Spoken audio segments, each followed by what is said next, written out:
Got a $50 donation from Anonymous, wrapping up from the Crosscode, saying, Crosscode hype. Shout out to the people at Radical Fish Games for making an absolutely incredible and unique game.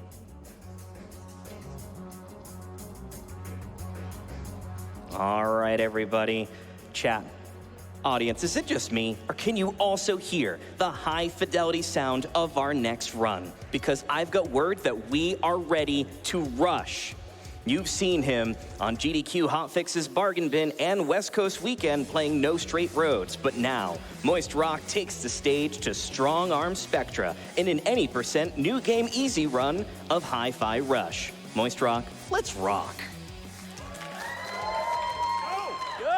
Thank you very much, Joe. So my name is Moist Rock. I'm going to be playing Hi-Fi Rush for you today. We're going to quickly introduce ourselves. If I have my commentators introduce themselves, please. Hi, I'm Midnight Vesper. I'm Demonic Robots. My name is Dr. No.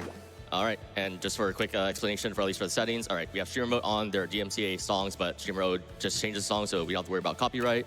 And for settings, we're going to set FPS to 50. We'll explain that later. That's all we need to talk about. So let's go into a new game file right here. There are 4 difficulties. We're going to switch it to new game right here. All right, countdown in 5, 4, 3, 2, 1, start. All right, so at the start of the run here, we have 3 cutscenes. So we're just gonna skip this fast, and we're gonna quickly explain some stuff. There's a lot to pack here. So the track 1 is gonna be the tutorial level. So we're right out of surgery. We just got a new robotic arm. Right here, skip. Where's that? Don't worry. All right, Probably no so big deal. first thing that we're gonna learn in this section is just movement. We're gonna learn jump, double jump, and health packs. So first thing to explain is cutscenes. So as you saw earlier, you have to hold the B button in order to skip the cutscene. The cutscenes do not skip at any time.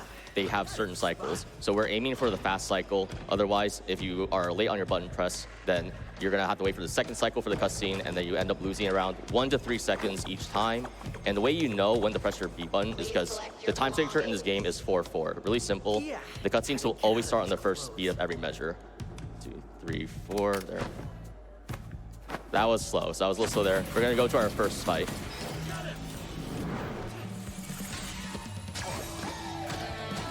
So these are tutorial enemies. They're really weak, and they're gonna be weak until the 4th course. So in this game, tracks are referred to as the levels, courses are gonna be the arena fights. And so for here, 1 through 4, these sword bots are only gonna take 3 just timing hits. So we're gonna go into another tutorial section. There we go. So that's how you can tell the cutscene is gonna skip. So right now, I'm gonna quickly do a TLDR of what the narrator is gonna explain. So in this game, a lot of this things, or everything in this game is tied to the beat of the music. So that includes enemy attacks, Chai's movement, and etc. So this is the light attack. The light attack is gonna be our quarter circle, or there'll be quarter notes. So 1 beat. They're our fastest attack that we can do. We can dash cancel out of it. It has multiple uses in this run. The other version that we're gonna go on later is gonna be the strong attack. So that's gonna be a half note, which takes 2 beats. So obviously it's a bit weaker, or it's gonna be slower, but it is a stronger hit. And there's not only just light, and heavy combos. There are certain combinations for different combos that do certain properties such as crowd control, dragging in opponents, and just having single target damage. So now this is gonna be the strong tutorial, but I already explained that. So during this time, I'm gonna explain a skip for the second arena.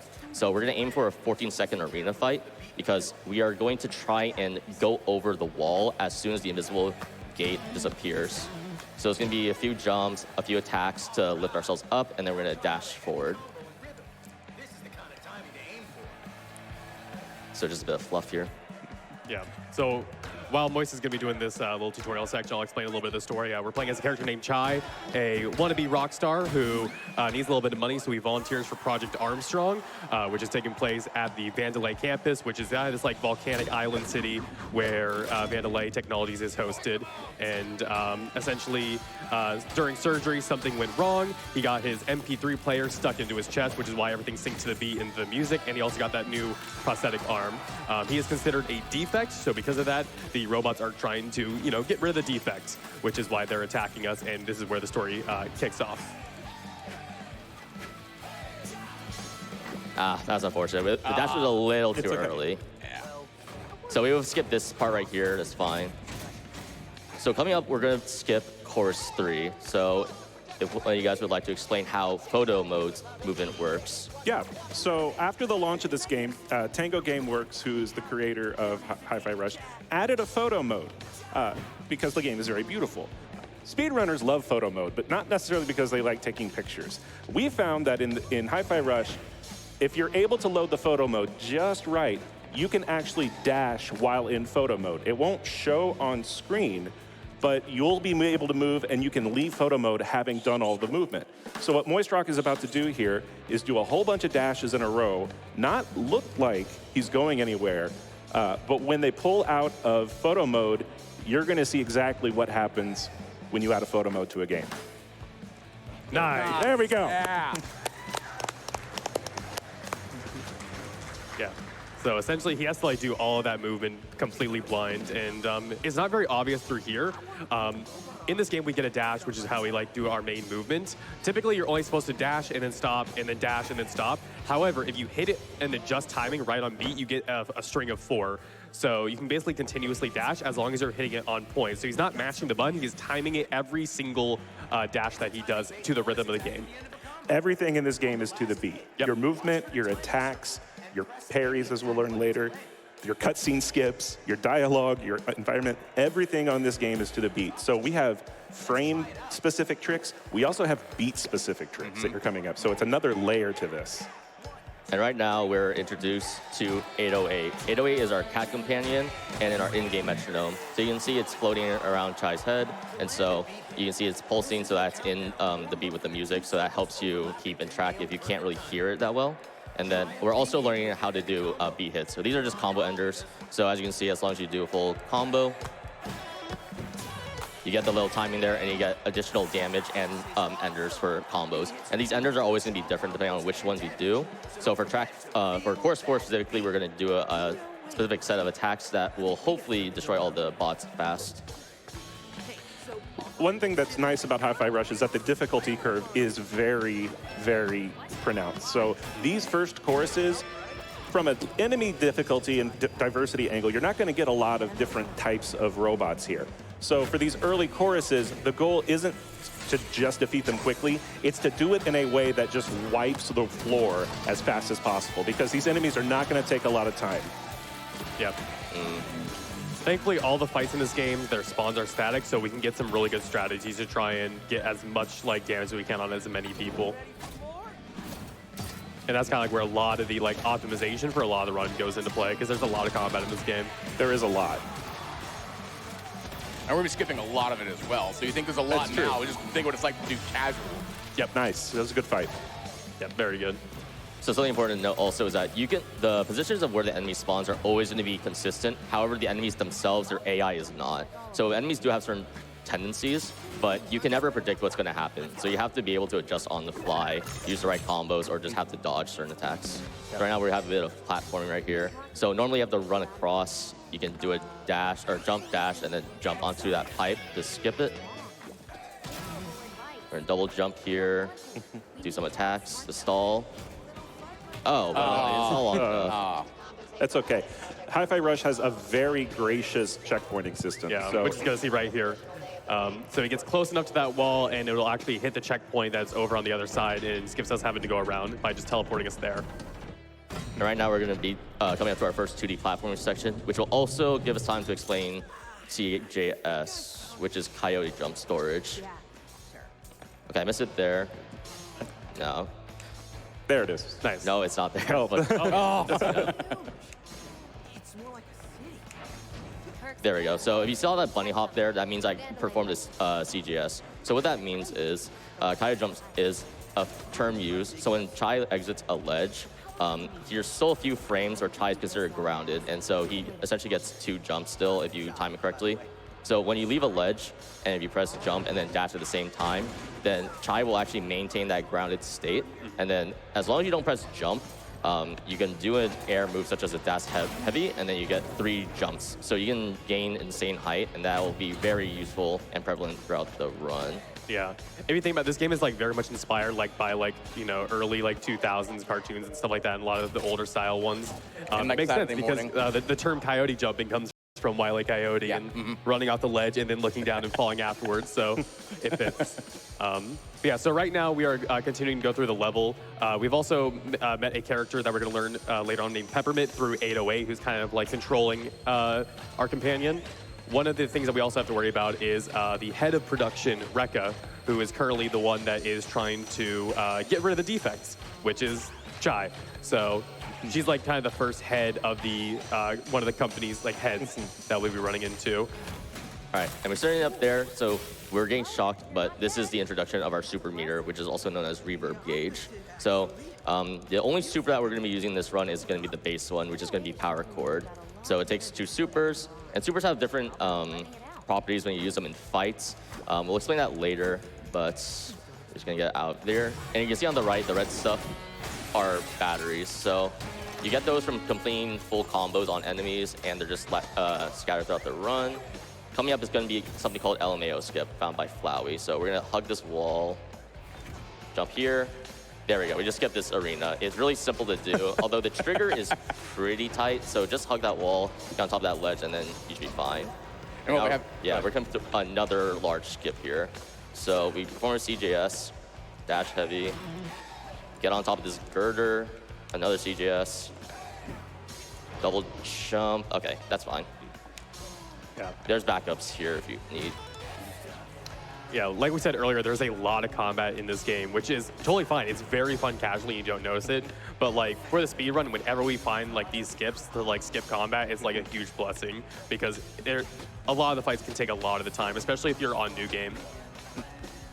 One of the things that you find out when you play Hi-Fi Rush is that your real enemies in this game are platforming and music theory, 2 of the scariest things for speedrunners in history. not to mention music people in general, music theory is just a whole nother thing. Yeah.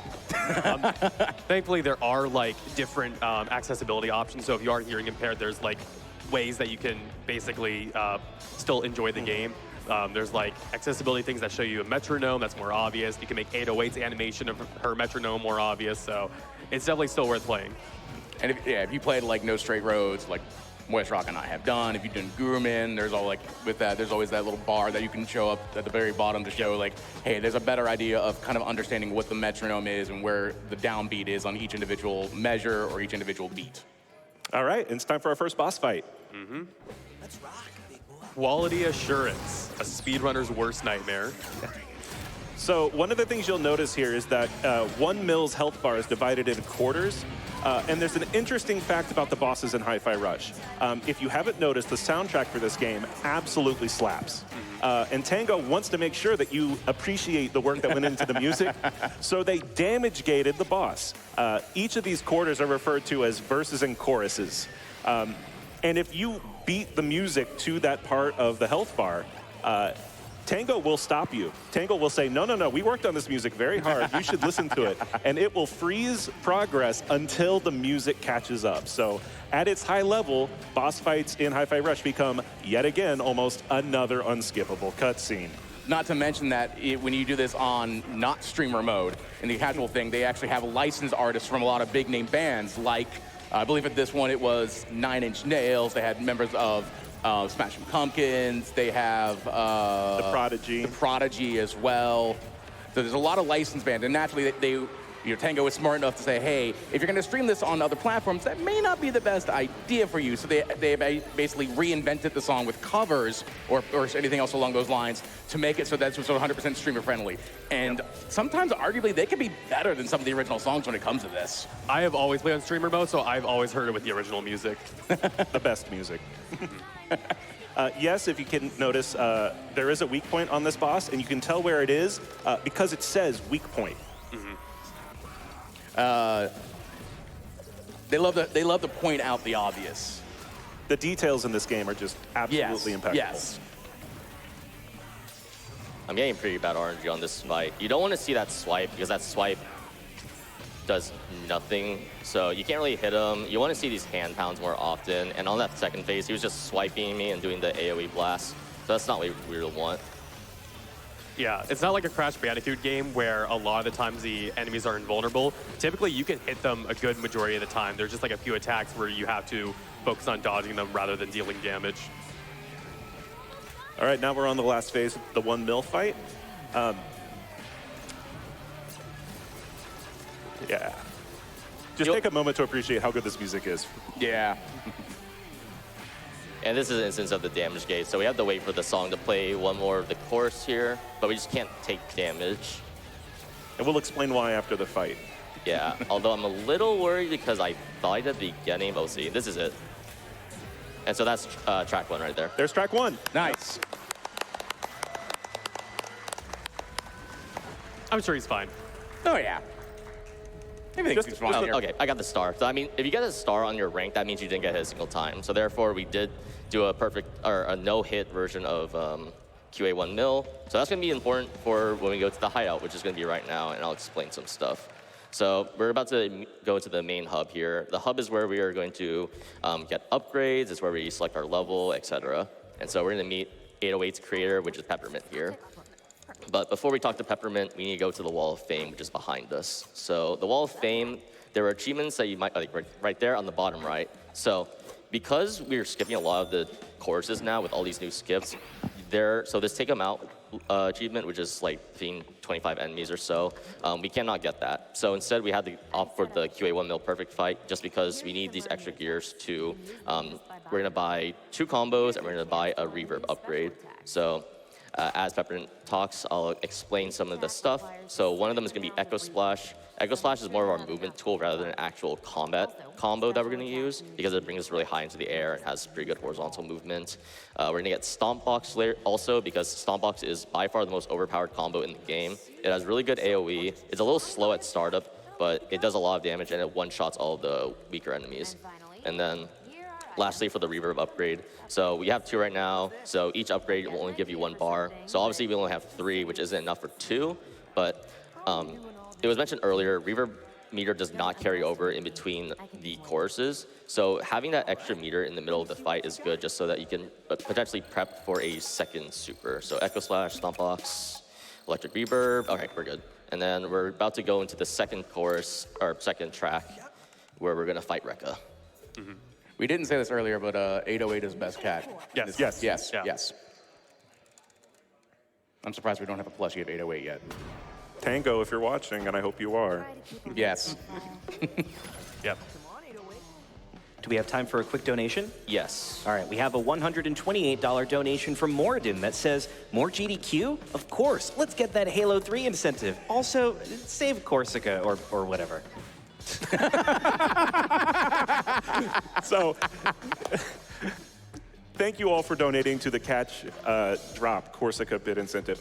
We would like to point out, for the record, it is faster to drop Corsica. But in return, we are saving them. Yeah, but You know. you want to save the frames. We're speedrunning. So the lore here right now is Peppermint is trying to research something into the Vandalay Technologies projects called Spectra. And she is sending Chai to go to Rekka's office and try to find like a password security key that she has.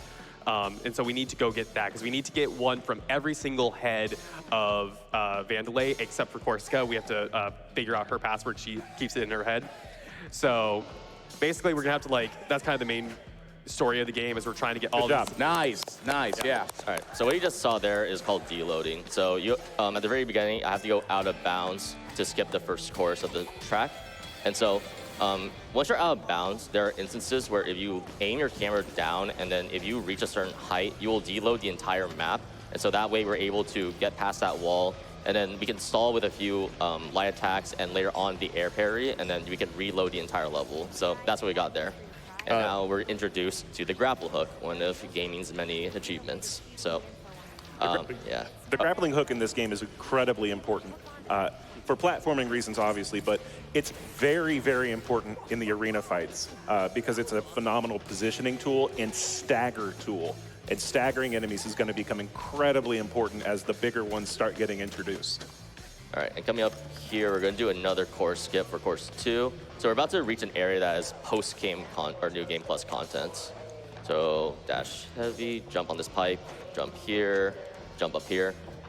Thank you for making those standable, Tango. We really appreciate Yeah, I was that. just mentioning the exact same thing. The background and the roof and all the detail that goes into this is just phenomenal. Skip. So a lot of the levels are actually meant to be replayed quite a bit. There's a lot of areas that have basically basically you can only use certain abilities on certain things to get past them. And because we don't have those abilities yet, we're supposed to come back later on once we get them. So you can't actually 100% this game in like one single playthrough. You will need to go back and do like levels over and over again to get everything. And now we've got Big Orange Sword. The enemies in this game, you can kind of think of them by color. Orange are sort of your basic general putties to the game, if you will. You've got small and big versions of them. Later on, you'll meet some blue enemies, some green enemies, some red enemies. It's a really good way to color code how things are coming up so that even though there's a whole lot of stuff going on screen, if you know what colors are standing for what, it really helps you optimize your movement and make what combo decisions are necessary to get through the arenas fast. I wonder how many people in chat understood the putty reference. I hope enough. I hope really a lot hope of enough. people understood that. Another thing also is all of the area, like all the phase cutscenes between fights, they're always like randomized. So there's a lot of like really good like little things of like 808 and Chai doing stuff in between battles. Oh, they're so, I love them so much. They're so good. Yes. They're different every time, so try and see how many you guys can spot during the run. All right, so these are upgrade stations. However, you can not interact with anything that requires the B button as long as enemies are not enemies, as long as they are talking or there's dialogue on the screen. But we don't really need upgrades in the middle runs anyway.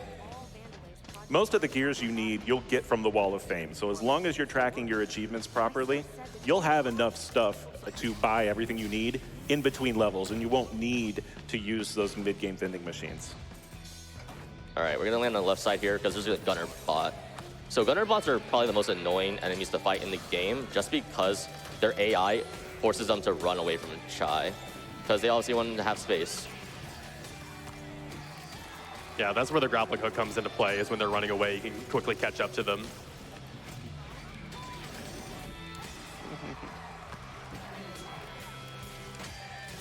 You just want to jam out. I know, you just... I'm sure there's a lot of, you know, nice emotes of I want some, yeah, you we know, need some jam emotes going. Yeah, yeah. All right. All right, we're gonna be on our way to another course, but this course is gonna be fairly easy, so now would be a good time for a few donations. Absolutely, Moist Rock, I've got you covered. We've got a $25 donation from Wizard of Oswald that says, "Hey, Moist Rock, you're going to Rekka this run. A run for a game this cool is too big to fail. There were no negotiations for this donation because my heart feels no pain knowing that I am giving to such a great cause, and I know you'll finish this game in a blink. Good luck on the run. Here's to the best game of 2023. 10 out of 10, no notes. Yes, yeah. We've also got a $50 donation from Dashneer that says, "It seems like you've recently become involved in a charity speedrun event. In order to do well in a charity speedrun event, you don't need musical robot powers. All you have to do is donate to MSF and go fast. Hi-Fi Rush is a gem of a game that just came out of nowhere to be one of the top games of the year, and I am thrilled to see it on the big stage. Donation goes to the catching of Corsica, as I did not."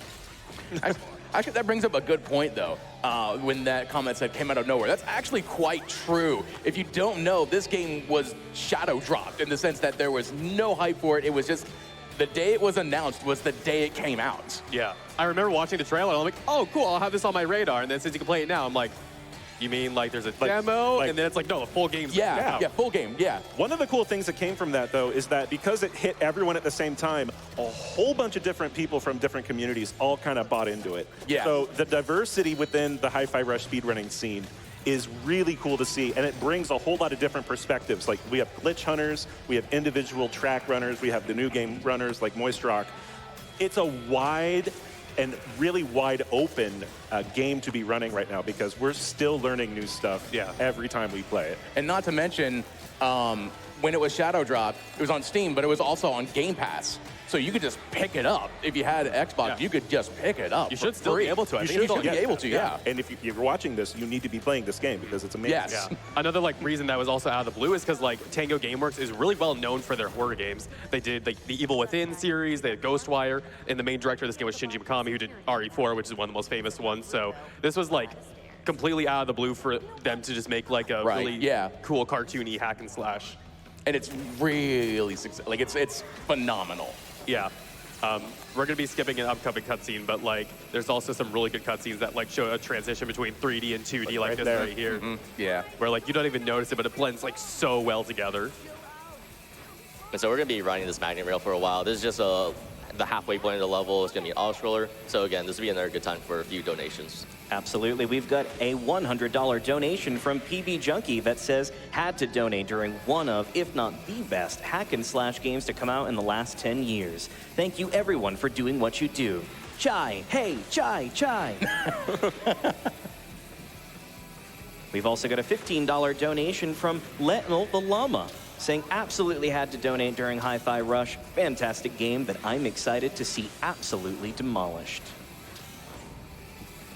We've also got a $50 donation from Sam the Man that says, Hi-Fi Rush is easily my favorite game of the last several years, so I had to donate during the run. Can I get the crowd to cheer along? Chai, chai, chai, chai, chai, chai. Oh yeah, thank you. Thank you. We appreciate you. Yeah, Thank you. Yeah.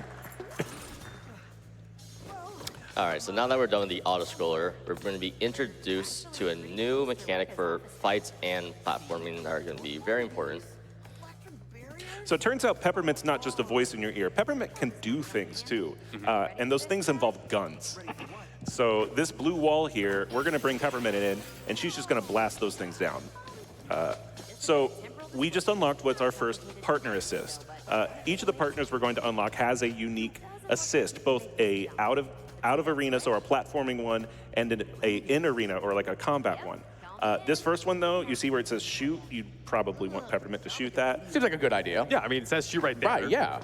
Oh, yeah, maybe not. Why does it say shoot then? Shouldn't we follow the instructions? Well, not when we have CJS. Nah. We're also speedrunners, so those are subjective. Yeah. That's just a good example of the power of CJS though. Being able to get that extra height and that extra distance with that jump is huge in these platforming sections. Yeah. It doesn't seem like a lot, but a lot of this game is like built for you to be like barely missing every single ledge, and that CGS just kind of like closes that gap really well. Just big shout outs to Vandalay for labeling everything. And also copywriting the letter V in this world. Yes, you cannot do a V center, like a V angle arrow, because they have like such good directions that they use it everywhere, so it's just, that's their mark. And oddly enough, we attack with the flying V guitar. Well, it's important to note, canonically speaking, Chai does not know how to play guitar. Yes. This must be said out loud. But he does want to be a rock star. That is a very key part of his personality. Like me, just like me. So you'll notice this big bruiser spawned with an energy shield, and that kind of gets back to what we were saying about partner abilities having out and in combat abilities. Now we're going to have Peppermint to blow these shields up for us, which is going to be a very important thing coming up. I thoroughly enjoy how the game is listening in, because we're talking about Chai not knowing how to play, and then the next thing you know, it's just 808 doing the air guitar. Yeah. 808 is a better guitar player than Chai, I'll say it.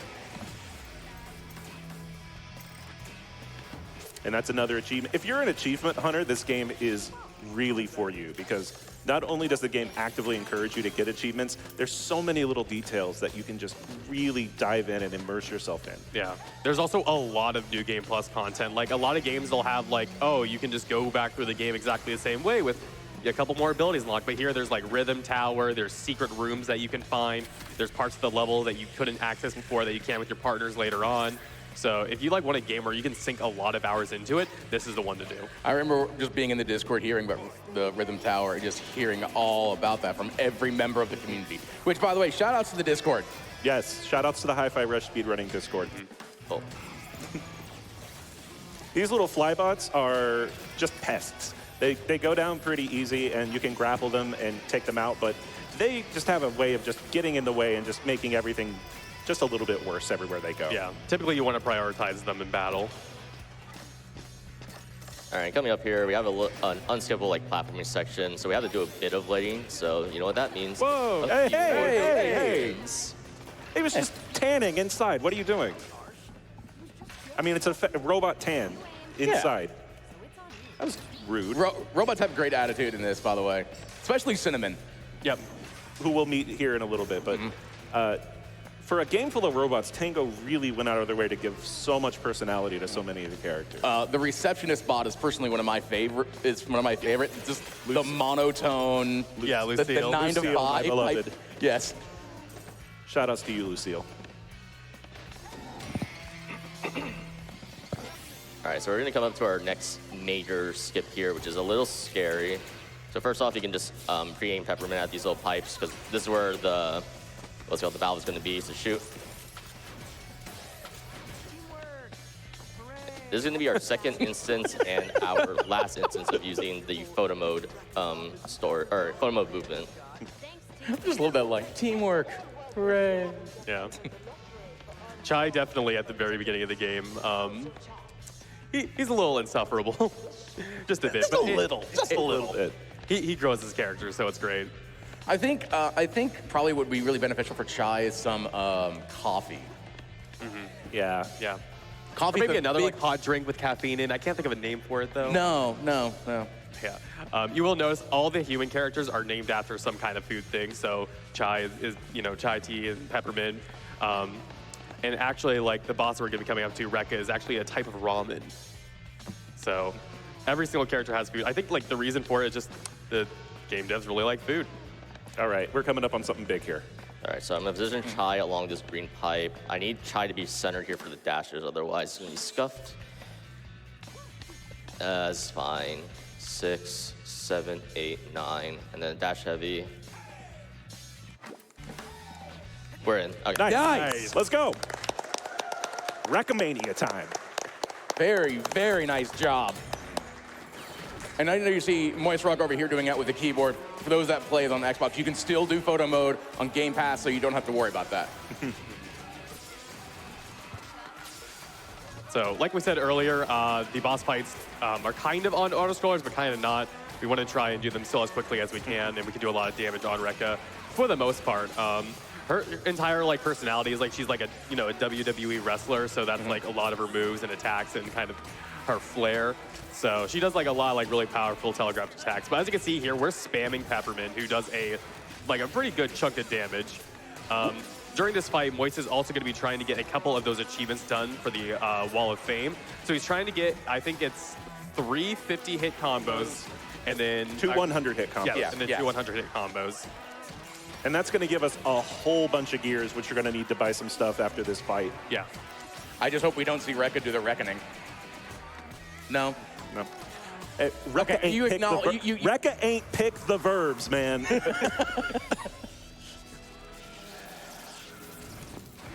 All right, so Rekka now has an electric phase. So we're gonna do use the iframes and the power cord there in order to hit her through it, get a bit of damage.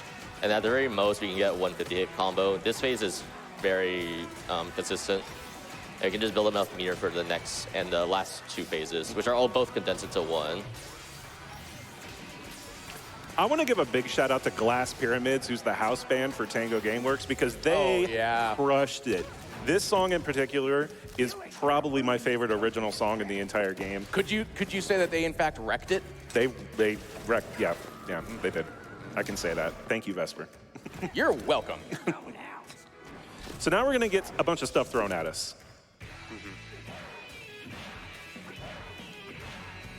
Luckily, this is the only time she'll ever do this attack. And also, this attack and the way she throws it does change depending on which difficulty you do. So especially on Rhythm Master, there's like no room for you to move. So this is more or less the same as the first few phases, except she has this pipe move. I have to stand away from her because if she... yeah, I got a hit there. She actually has a hit when she pulls the thing, so that can stop your combo counter. So when you go off and say that Rekka is very much looking like a wrestler, it kind of makes sense that Rekka would grab the pipes since there's no steel chairs anywhere in the There's area. no steel chairs. Yeah, there's no... No tables. No table ladder. However, if we see Rekka's arms get real big and start glowing orange, we need to get the heck out of the way because there's about to be a milestone driver with our name on it, and we do not want that for 2 reasons. 1, it's a heck of a lot of damage, and 2, it's just a really long attack. Yeah, if you ever played Guilty Gear, it's basically a Potemkin buster. It's hype as all get out, don't get me wrong. Oh, she was doing good there too, but we canceled it. We just, for the purposes of the speed run, we don't want to get milestone driver. Luckily, it's you see it coming about a mile away.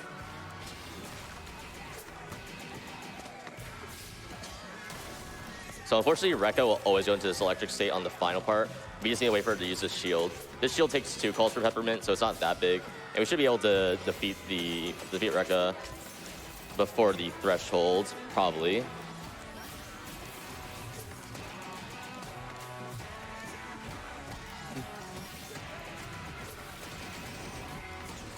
Just want to bob your head to that music. Yeah, though. Right. and there it is, there's Rekka. Nice. Rekka has been wrecked. I was a little scared there because she actually went for a second charge, but luckily I just had enough meter to do another super and I can cancel it.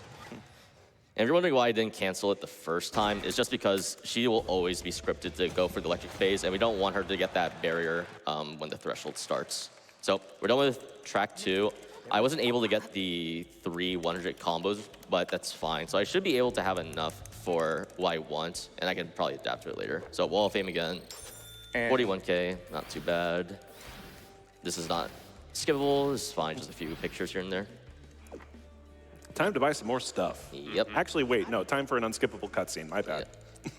But it's informative though. it is important to note also that while we had that little cutscene that we upgrade or firmware updates with 808. And it's important to know that because firmware updates are a thing in this game. Everything eventually does get a firmware update. Even things that you don't think need firmware updates get firmware updates in this game. It's a very important plot point coming down the road. Yes. You'll need to equip these for that. Which, I don't know if you want to go into detail over the plot we just skipped at the end of the Rekka fight. Yeah, so after we got Rekka's security key, it turns out Chai accidentally starts a team meeting with all the other heads at Vandalay Technology. So we actually meet all the other bosses. And essentially what happens is we meet all of them, we get a kind of a feel for their personalities and who they are. But right now we're gonna be going after the head of research and development, which is Zanzo, who is definitely not a JoJo reference. No, Definitely not a JoJo reference at all, no. Not even close. But he's gonna be the next baddie that we're gonna be going after. And we're gonna have to like fight through basically the R&D department. I will say, Kale has to be one of the best bosses to work for. Oh, yeah. Just makes a joke and then just stands there, no one gets the joke, and then has to explain the joke. Yeah. Totally not used to that or anything like that at all. Yeah. So R&D is in a volcano. Why? Natural source of power, obviously. Yep. Obviously, yeah. R&D uses a lot of the budget, so they try and cut down where they can. This is also where a lot of the 50 frames per second kind of comes into play. If memory serves correct, when we were first kind of learning a lot about this game, a lot of people were getting on PC, and some of us, like myself, didn't have the best PCs. So some individuals were trying to figure out ways to play it without the 60 frames because of technology issues. One runner, and I can't remember who this individual was, decided to bump the frame rate down to 50 frames per second. Nice, very good trick.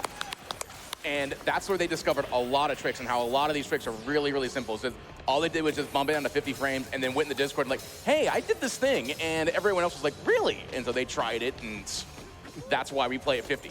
Yeah, and this was actually like, originally when this game came out, it was looking almost glitchless. Like we found like a couple of things, but nothing too big. This was like the first level where like we really started finding a lot of really big tricks in skips. And also shout out to a lot of the glitch hunters. Day one, I remember the first day that this came out when the Discord was active, we found a video on YouTube that was in the beginning level saying, hey, we went out of bounds. And we don't use that anymore, but that was a way to get us saying, oh, we can actually do things. That was a good fight. That was insane. That was a very good, yeah. So before you saw a performance CJS, so we stored it and not jump for that one because we're getting on top of this rock. Perfect, okay. So what this does, Nice. there was Nice, a yeah. cutscene on the left side, which would have shown the volcano exploding. So it's only like a 5 to like 8 second time save, but it's still something worth going for on the first try, just because we don't like cutscenes. And coming up We here, really don't. yeah. No. Coming up here, we're gonna skip 2 courses at the same time. So we're gonna top of the grapple. 1. Okay, and now we're gonna jump over the fence. Course 3 and 4 just got skipped. Yeah. Nice. That was really nice. good. That was like one of the, like, I'm pretty sure that was one of the first skips, like, in the entire game. So Yeah. it was one of the first skips, however. So an update 1.02, which was the photo mode update, they changed some of the platforming properties on some of the objects. So we had an older and like simpler skip, which was known as Bytes Rock, one of our moderators in the Discord and for Speedruns.com. But yeah, we used to go onto a rock and we could get to that part where the fence is easier. But ever since that, sorry, I had to focus on dashing. But ever since that update, we had to go for the slower route, which is the grapple section. But we found a setup for it still, so it ended up working out in our favor. So like we said, Zanzo's totally not a JoJo's, right? Totally not. Nope. No. There's Lucille, by the way. The best. The best. Next to Cinnamon. Next. Yeah. Yes. And 808, of course. Oh, yeah, and 808. Yes. Well- Yes. You're supposed to sneak. You know, I stopped thinking about 808 as a robot. I don't know if that's just me. I kind of felt that as well. Well, that actually kind of makes sense because in the very beginning, you know, Chai does end up grabbing 808, and that does kind of awake a sentient being within 808 as Yeah. a character.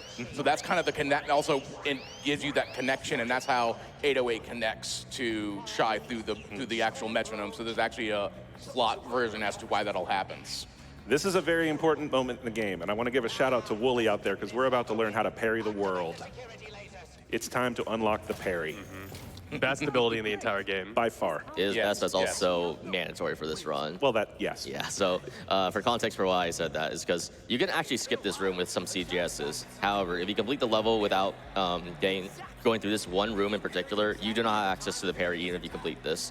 And that means you will soft lock yourself at track 5 because there's going to be, you see the bots here earlier, but they're going to do these like little rhythm parries. And so we just have to parry a few times, but just kind of Simon Says the sort of thing. And that also applies to rhythm parries, which will show up later. We're going to skip test room 2 and 3 and hopefully not mess it up, but it's somewhere along this line. So that's only 1, but some of these rhythm parries can go up to, it goes from like 2 to essentially like 10 sets of like parries or attacks. So yeah, it With gets different timings as crazy. well. They're consistent, but they're also slow. Yeah. Yeah.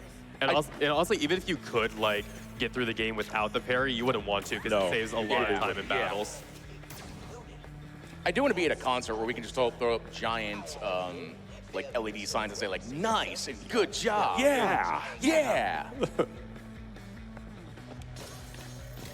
You okay? So now we just got to wait for the sentry drone to tell us how to parry. And yes, parrying is on the beat. So if you can see it, you can line it up with the beat, and you can also hear it and line it up with the beat that way.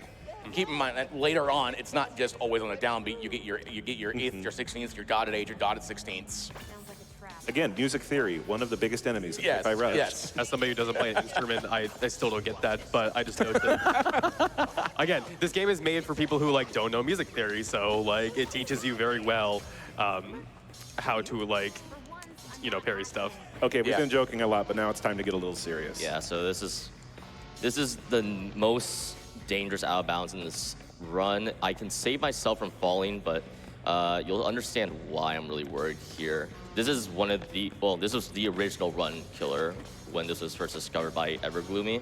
So we need to go here. All right, so that black square, that's a Spectre door. That's post-game content. We're not gonna activate it. Instead, we're gonna jump on top of it. We're gonna reset our jump using our air heavy. CJS here. 1. Not too high. 1.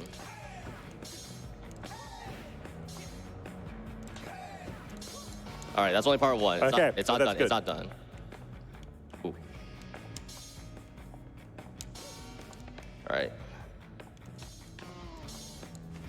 Okay, and then one more. Okay, this is the most dangerous part. So we're gonna walk over here, align Chai's head with the mountains in the background. Okay, this is really scary. Okay, it might be. Okay, I'll try this angle. Okay, so we're gonna walk until we see 2 black lines thicken right there. Okay, try. And then we're aiming Chai's left leg with the mountain in the background. Okay, that's fine. I saved it. So, Okay. But we're looking for an invisible corner to refresh our jump. You can now see if I fall there, I have to do a double reload, and that'll lose time, as long as I don't mess it up. Okay. Maybe a little. Okay, that's fine. That's fine. It's worth pointing out that all of this is still much, much, much faster than playing Test Chamber 2 and 3. We're good. Okay.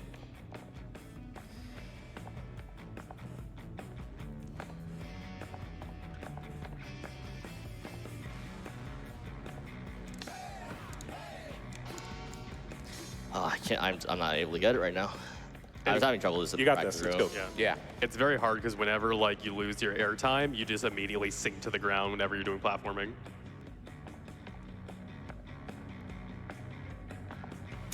That's it. It's fine.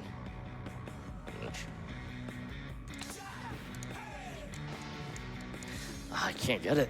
One of the issues with like trying to line things up with Chai, unfortunately, is that this is a very active game, so there's a lot of movement. So Chai is like always moving, always doing something with his animation.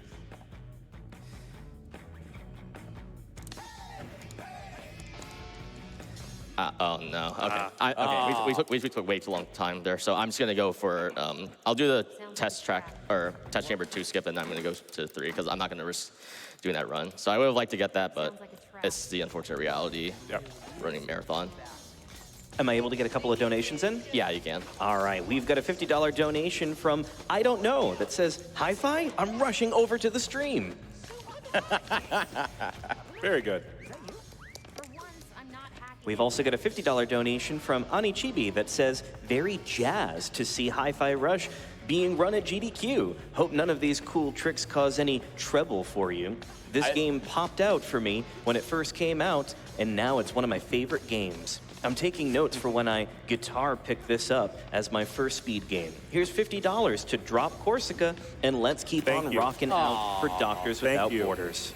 I Great love choice. I love the music puns. Keep the music puns coming, but Well, it's important save to know Corsica. that in the game, the characters all hate puns. It's Except Chai. except Chai loves puns. Yeah. So more puns. We've got a whole bunch of puns if you're looking for them. We've got here, really quickly, an update on the Hi-Fi Rush save or drop Corsica bid war. The catcher is at $1,031, and Let Her Fall is at $425. Oh, come on. We need to fix that. Let Her Fall, fam, please get out there, donate. I'm gonna make a call here. We need an $8.08 donation train Yeah. in honor of the best cat, 808. Yes, I agree so with if that. you're out here, we need an 808 donation train here. Let's drop Corsica. Let's do it. Come on. See, I was on board with the 808 until that last bit. Save. 808 donation you're train. I'm outvoted, I calling think. for it. Let's go. You got this, Twitch chat. And then meanwhile, Moist is just absolutely crushing every single Just fight while we're beasting. talking about Yeah, I this. know, right? The thing about Hi-Fi Rush is that the combat is really fun, but from a speedrunning perspective, you start learning very quickly where everything is and where everything spawns. So Yeah. the hard part of the Hi-Fi Rush speedrun is by far the platforming. Yeah. Yes, There's like yes. just such a high skill ceiling with this game because there's always like little optimizations, and you essentially every single thing that you do has to be like be perfect in order to be optimal. So fighting, movement, enemy manipulation, things like that. It can get like really overwhelming. It takes a lot of practice to get good. All right, so after this set of parries, so you can see kind of why we wanted to. Oh, whoops. Hold on. You can see why we wanted to avoid this room, because now we're forced to do this rhythm parry tutorial. So I guess in a sense it does at least showcase what we want to avoid, but this one is unavoidable. So this is the brutal one. So this is your first rhythm parry enemy that's also quite dangerous, like on a casual playthrough. But at least on easy mode, he has only one stagger bar. So we're just gonna immediately just do our super called Peppermint, just keep whacking at him. Peppermint here helps a lot because with these super tough enemies, There we go. you need to stagger them in order to really make progress on taking them out. So this is the tutorial that we wanted to skip. Unfortunately, I just couldn't get the skip going today, but it just happens. So this is the rhythm parry attacks. So whenever you see the enemy glowing orange like that, you have these extended rhythm parry parts where you have to just, it's like the same thing with those little sentry bots. So that's what we want to avoid now going forward. And we can do so by using our supers, using CC, and etc.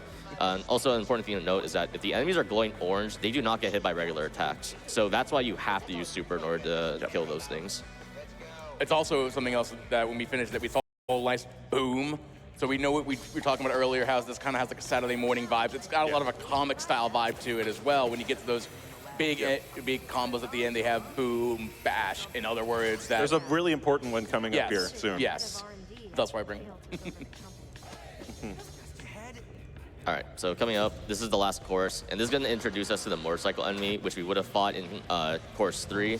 So these enemies are really annoying as they are really fast, but we can use magnet backstab. So this is why we got this upgrade. So if you do the backstab on an enemy, it will stagger them for a set amount of time, and then we can prevent the motorcycle from moving further and just kill it with a few hits and super. Nice. All right, so this is technically the end of the track. However, there's going to be a scripted fight here. Totally not a JoJo's reference. Totally not, no. So this is the tank. This is the green tank. Yeah, this is a really scary fight. He has to be very careful here. Yeah, yeah. But All right, he's put a lot of practice in this, You're but I'm not- sure he's got it, right? Moist, you're not hurting it. Hey, Well, You're supposed to be doing Moist? damage, you know. oh, Good job. Wait for it. Wait for it. chat. Floor, floor. I want to see chat just spam Blore. Let's go. Blorf We need all some over. Blorf. so that's that level. I would have liked to skip course 5, but it's just an unfortunate reality. So I'm sorry I couldn't get it this run. Maybe we can get it some other time. I don't know. Thankfully, we meet the best characters, so We do meet the best that's the characters. important thing. We meet Macaron, the best partner ability, and we meet Cinnamon, who is just the best robot ever. And I will not be hearing any more debate or discussion on the matter. It is Cinnamon, the end. Yeah. Yeah, yeah. So lore-wise, Peppermint has had someone who was like on the inside, kind of feeding her information about Spectra and some other stuff. That was actually Macaron right here. He was I believe he was the original head of R&D Yes. before Yes, Zonto took over. So he's going to be joining our cause and helping us fight and get basically a new partner ability. So If I remember correctly, he was forced out. yes, it was Yeah. you are resigning. You Yeah. don't have a choice. Yeah, and of course Macaron did not like that because he was basically forced down to this laboratory down here, so he couldn't even leave. He was just put into a room here and started working with Peppermint to try to figure out to get the job back. So we just picked up the air parry. That's really important because when you get your parry originally, all you can do is parry on the ground. Air parry opens up a whole new area of opportunities in combat, but also it becomes important in the platforming sections as too, as a stall tactic when you're doing your big extended jumps. And now we see a big lightning bolt in the wall, and that's our cue to call in Macaron. You'll see that Macaron comes in, and Macaron is a very, very large man with large arms, and he likes to solve his problems by punching them very hard. And so what we do is we bring him in and we punch things. Walls to make holes. Sometimes we just punch random things because we can. But coming up here, you'll see soon we're going to be punching enemies as well, and that's very important. Yeah. So a lot of like the game's like tools are also used in combat as well. So like how we were using Peppermint to break some of the shield walls, we can also use it to break enemies' shields. Kind of the same thing with Macaron coming up here. We're using it to punch like boulders and things like that, and we're also gonna be using it to punch certain armor pieces later on. I always enjoy how Shy is the height person. So if you don't notice that, normally when you play this, you kind of focus more on Macaron, but when you do it, when you watch it, you always want to, like, for me, look at the outside of things. And I love how Shy, each individual time this happens, like, come on, yes, yes, you know. Chai is like, you know, kind of dumb, kind of annoying at the beginning, but he does have a heart of gold, and that's kind of one of the shining examples of that. We all have a Chai in all of our friend groups. Well, don't we? technically, he's got a heart of an MP3 player. All right, I'm sorry to interrupt here, but I'm actually really kind of tilted about the track 3 skip, so we're going to go a little off off script, and we're gonna go for the extended T4 skip. So what I'm gonna do here, so this is gonna look really stupid and really boring, but basically, as long as you press jump and air parry at the same time, Chai will always gain a little bit of momentum forward. My commentators saw this a little bit, but we've been doing the track 4 originally, but I'm really determined to make up that lost time from missing track 3. So what you see me doing right now, I'm just gonna keep air parrying, and I'm gonna keep moving forward, and I'm gonna reach this part, which is originally in track 3. So the way this skip works is that there's a runaway section at the very end of this level. And the way the developers structured this level is that it's actually put at the very bottom, like way below the stage. So again, this is a little stressful. The one thing also that's important to note is I have to maintain my double jump. If I lose my double jump, I will not rise in the air. But if I do this correctly, I will save around 9 minutes. You heard that right. So while I'm doing this, because I'm going to do this set of air parries, and there's going to be one more, so right now would be a great time for donations. Absolutely. Let's give some love to the 808 train that's been going on. That was called by Doc over there. We've got $8.08 from 808 saying dono for best robo, 808. We have 808 from Anonymous, no comment. We have 808 from Bob from IT saying much love from Discord, Chef. Thanks, Chef. Thanks, Chef. Shall I keep going? Yes, you can. All right. We've got $8.08 from Buzz Mars saying 808 to save Corsica, right? 808 from 808 Best Cat going choo-choo. And we've got 808 from Anonymous saying 808 is the best, but let's keep Corsica and Rhythm from dropping. And then finally, from the current train, which will stop at this stop here, is Rukazi, 808, saying 808 train. Hi-Fi Rush is the game that surprised me the most this year and became my favorite game of 2023. Thank you for showcasing the run this day. I definitely have to play it again after today. This goes to dropping Corsica, as I was too nice during my playthrough. Did you get it? I did, except it's not over. Okay. You keep going. Holding our applause. All right, one more donation. All right, happy to do so. We've also got a $25 donation from Bunny that's saying, hi, it looks like you're in a rush. I heard there's a defect on the loose. I sure hope you have enough coffee to catch it. I hope it's strong coffee and not decaf. All right, and now this is gonna be the first instance. So right now I'm doing air parries to stall my momentum, and so coming up in a bit, you see these lights. This was the very opening section of the level, so I'm gonna take this a little safe because I need to land on this ceiling. Okay, so that's the first part. It's not over. Going forward, so we're going back all the way to the entrance of where we slammed our face into the wall. Okay. So again, we're just holding forward, just gonna keep air parrying to stall a little bit, and in a little bit more time.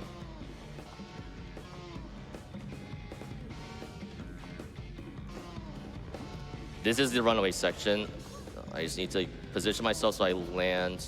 If I land on the pillar, then I should be fine. I'm gonna take this safe. We're good, okay. So this part's fine. So now we're gonna run on this rail, go over here, do a CGS, missed it.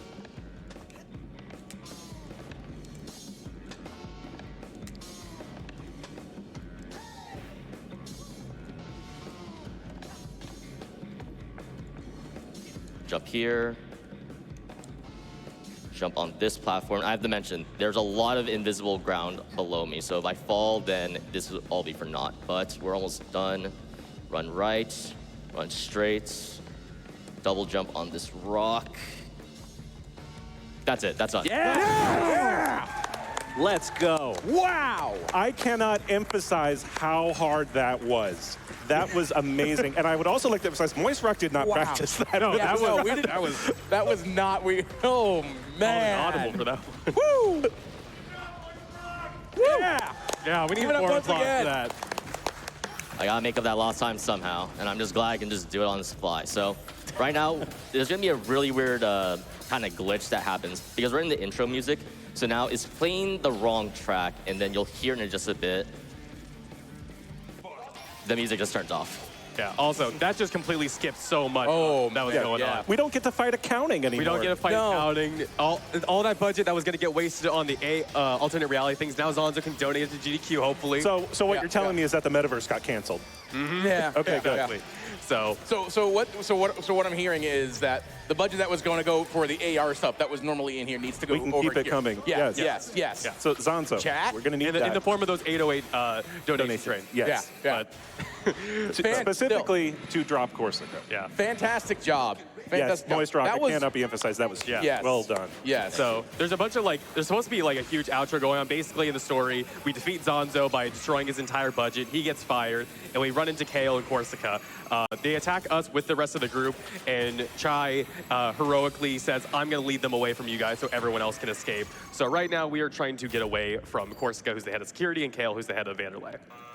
So right now there's just a little bit more of the magnet thing. So this will be the last set. It's a little long, and of course it's just an auto scroller. So, There we go. Okay. Well, we can read off a few more donations. That'd be great. Hey, all aboard back onto the 808 train, everybody. We've got an $8.08 donation from CNMN that says, Mr. Moist Rock is a very talented and cool speedrunner. I shall donate to save Lady Corsica. Mr. Chai is quite slow, so he will drop her otherwise. And there we go. This is sub 8-minute track. That's huge. That is a phenomenal. 10-minute save. Yeah. All right, and I think I'm gonna do this for safety because I feel like I do not have, I only have 6K. Okay, that's gonna be a little rough. All right, that's pretty fine. So the main set of upgrades we're gonna go are for partner upgrades. So attacks, so I want kick shot, gravity well, love tap, double base. Okay, We're good. and I think that should be our last set of upgrades for the rest of the run. Also, as you can see, we got out of that last stage pretty okay. You know, he was Yeah. back at the hideout. Yeah, There was- I mean, Yeah, nothing bad happened, nothing right? bad, of course. yeah, he's just chilling. Yeah. Oh, and- Wait. well, I guess not chilling with the group. Also, we are introduced basically to Corsica on the run here, and Corsica's off. Yeah. Corsica's the head of security of Vanderlei. Yes. And is very good at her job. Yeah, Very so good. every other head of the company has had their password on a data disk that we've been collecting. Corsica is different.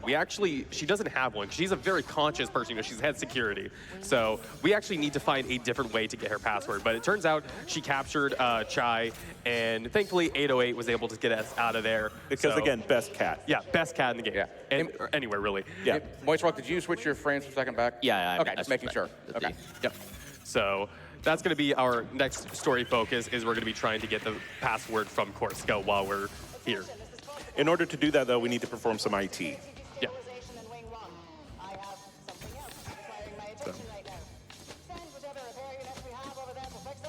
So What would you be? What would Corsica be working on right now? She had other things she had to attend to. Well, it's important to note. By the way, shout out to the security bot, the technician bot, who's just like, hey, you can Yeah. do my work for me. yeah, You look like a robot, yeah. You have a robot arm. Chai is going to do a lot of work here too. Basically, the elevators are out, everything's broken, and there's a lot of problems. So of course they're going to send in the tech guy Chai to fix it. Yes. Yeah, of course. And how do we fix it? Well, first we have to have this little interlude.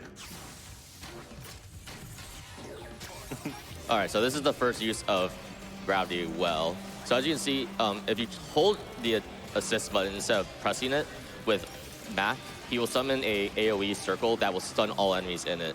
And so for that purpose, we call Peppermint first because you cannot press, or if you start with Mac first, you can't just press and then switch to Peppermint. Otherwise, we're just be wasting time and potential damage. And this is a Samurai bot. The Samurai bot has the longest rhythm parry in the game, and we're trying to avoid it. So we're gonna call Peppermint. Just triggered the second phase. All right. So now he will parry all attacks. However, if we summon Mac here, Also, I love how the hilts of the swords and the samurai have the V on them. Yeah. and there, that's it. Really good skip. That's so. a really good, that is actually a pretty decent time save every time we hit that. Yeah. Because otherwise we get a parry thing where we have to do like a parry thing, and it's like 5 or 6 of them, and it's really long. So Yeah. And it's not only that, for the Samurai bot has a lot of cinematics to it. So as soon as you go into the rhythm parry, it goes into this hike, there's some haiku that gets red and something, but again, that just takes way too much time. So ideally, we always want to skip that. So we're about to perform some IT, and we're going to fix fix things the way you normally fix things, by shooting them. Yeah. Oh, I thought you were going to take turning them off and turning them on again. Well, That works too. with guns. Yeah. Oh, yeah, With yeah, guns. Yeah, okay. Yeah, shout out to Tech, by the way, because this is basically what they're doing in the background, behind the scenes, making sure yes. everything runs Shout out smoothly, to, just shout out like to Yes. Tech for shooting the things back into. Can we give a round of applause Yeah, for the yeah, Tech crew, yes. by the way, because they're doing a lot of work. So that's security node 2 done, and now we get to go back to the central hub. Yeah. Also, I should have mentioned this earlier, but a lot of the really fun, interesting things that go on about this is the little LED screens that are flying around with the text. If you ever get a chance, you could always read some of them, because there's always some interesting anecdotes that get thrown in there that are very interesting to plot. Personal information files no longer exposed, Yeah, stuff like yeah, that. yeah. It's good to know. Yeah, it's important to note that all of these parry sections are scripted. Like, we know exactly what they're going to be. They're always the same. So you can just, once you play the game enough times, it kind of just falls back into a pattern. And so now we get a choice. We can go to either Route 1 or Route 3, and it actually does make sense. It's not an arbitrary choice for the speedrun. There is a set script. Oh, whoa. That's That's- fine. Oh, and my positioning is weird, but it's fine. We can I've take seen it. that before. Has that happened before? No, I mean, because the thing is, Wait, you wait, can- wait, line wait, runner. wait. Does that mean you get to say the thing? Oh, that has never happened before. Now it's a GDQ run. Yeah. Thanks for pointing that out. So both of the nodes routes here have sort of a pattern of some platforming, an arena or two, and then a sort of a node room where you have to use one of your partners to do. Again, we're all working on this together. It's an event. We're all coming together. Everyone pitches in. So each partner gets a chance to do some IT work of their own.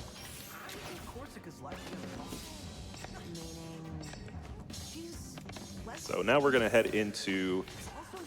Yeah. By the way, shout out to the. Oh, that was rude. Well, Whoa, whoa! Hey, robots have feelings too, you know. Yeah. yeah, but they also have batteries I need, so. And I did almost get a full bar. A little bit of a story thing as well. He mentions that Corsica is actually a little bit different from the rest of the bosses. We also learned a little bit more about Spectra. That's the kind of the program we've been figuring out on. It turns out it's actually like mind control. So But it's not evil mind control, right? I mean, everything. It's like, we're not going to make an army here, are we? No, Of course no, not. no. I also want to point out when we're getting, because we're at the Corsica section, we're getting close to the Corsica site. If I'm correct, that the Corsica fight is one of those like make it or break it things in the game. Oh, yes. Yes, it's a very, very difficult boss fight. So if extended track 4 skip is the platforming run killer, the Corsica fight is by far the Yeah. run the killer. combat run killer, yeah. For sure. All right, now we're going to go into another course here. We're going to do the same combo here to prevent the summon of the blue shield. Wow, okay. My soundbox did not come out. That happens sometimes. I can't tell you why it happens. Like I said, these flybots do get in the way of just being a bit of a annoyance. And now we get more samurai bots. I don't know if I've seen that one where he throws the guitar and it just bounces off of 808. Oh yeah, that's great. That's one of my favorite ones. This level is like the one where we really start to get a lot of these like fights with a lot of really tough enemies in it. Normally it's been like one tough enemy and a bunch of like trash mobs around it. Now we're starting to get like multiple of them in one arena. All right, we're Nice. Nice. Very good Yeah. fight. Boom. Again, even though this is on the easiest difficulty, the combat is still very tough because it doesn't change the timing on it. It'll affect health values, it'll affect some other things, but like he still has to hit everything on beat. And if you're worried that, like, I don't have rhythm, how could I ever possibly play this game? Everything is actually forced on beat. It's not a matter of we need to hit things on the beat in order to do them, but Moistrock mentioned just timing. Just timed attack have a 1.5 multiplier to their damage. So attacking exactly on the beat actually speeds up combat a lot because you do 50% more damage when you play on beat. And there's so many visual elements to it. There's so much opportunity to see what the beat is that anyone can really pick this game up and either play it or speedrun it, depending on what they're looking to get out of it.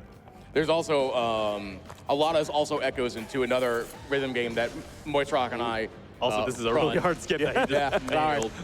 I was gonna say No Straight Roads. If you also like this idea, Moist Rock and I also do run No Straight Roads. Very, very similar mindset of how this game's run. All right, so coming up here, this room is going to have a total of 3 green swords, but we're going to hopefully build enough meter. And that's a stagger I mentioned earlier. This is why this enemy is super annoying, because Yeah. their hitbox just gets in the way of a lot. All right, I'm just going to Magna backstab this guy. Yeah. You're seeing a lot of magnet backstab now, and it kind of shows just how important the grappling hook is as a combat movement tool. All right, so that part's set. Okay, so I have enough meter. All right, so I'm gonna probably use my battery here. So I'm gonna magnet backstab the left one first. Super to kill. He didn't die. That's not good. All right, that's fine. Yeah, okay, there we go. I cannot get this guy. Did we mention Worst that we enemies of the hate the game. green swords? Yes. We hate Yes. them. There we go. He's still alive. What is going on? All right, we have enough meter though. Just realized you're on a GDQ. No, I'm not going anywhere for a while, you know? I will not do what you tell me. I Yeah. will do what I want instead. Nice. As long as Very you avoid the good. rhythm Yeah. parry, I don't really care. Not the cleanest fight. Yeah, 69 seconds. It's like, Nice. I think I average around like 55 usually. The green swords just were not cooperating. But they have a tendency to not. Yeah. All right, now it's time to do some more IT with Macaron. And like I said, Macaron likes to punch things to fix them. And that includes routers, apparently, because these are all data routers. So we're about to punch a router into place, and that's going to fix the internet. If only it were that easy. It's like when you're like, your parents are like, can you fix the internet? And they think you're like, you're a super tech genius, and you just like unplug and plug back in the router. No, I just punch it. That's what works, right? You just punch it really hard, and the internet comes back. All right, and that's the last node that we have to fix. So we're gonna go back to the central hub. And this is why we go in this route from 2, 3 to 1. So there's gonna be a 2D section after we go through that vent. And in that 2D section, there's a few batteries that are scattered throughout. We're also gonna just damage boost because there's no point in waiting. And there's a bunch of health packs. So these are all the batteries. We're gonna need this for the last elevator course of the track. It's also, we've not mentioned it, but I do want to mention it. Cinnamon has a Sharpie or a dry erase marker. I think it's a dry erase. I think it's a dry erase, but that's why when you look at Cinnamon, they have all the various expressions on Cinnamon's face. It's just literally, they just grab a dry erase marker and express it on their face. It's really important that we unlock these data nodes, though, because we're about to come to the most important part of any beat-em-up game, the elevator fight. Yeah. Yeah. And this has to be good in a beat 'em up. Yeah, it's the beat-em-up, it's the elevator fight. Oh, I mean, it's a match made in heaven. What more can you want?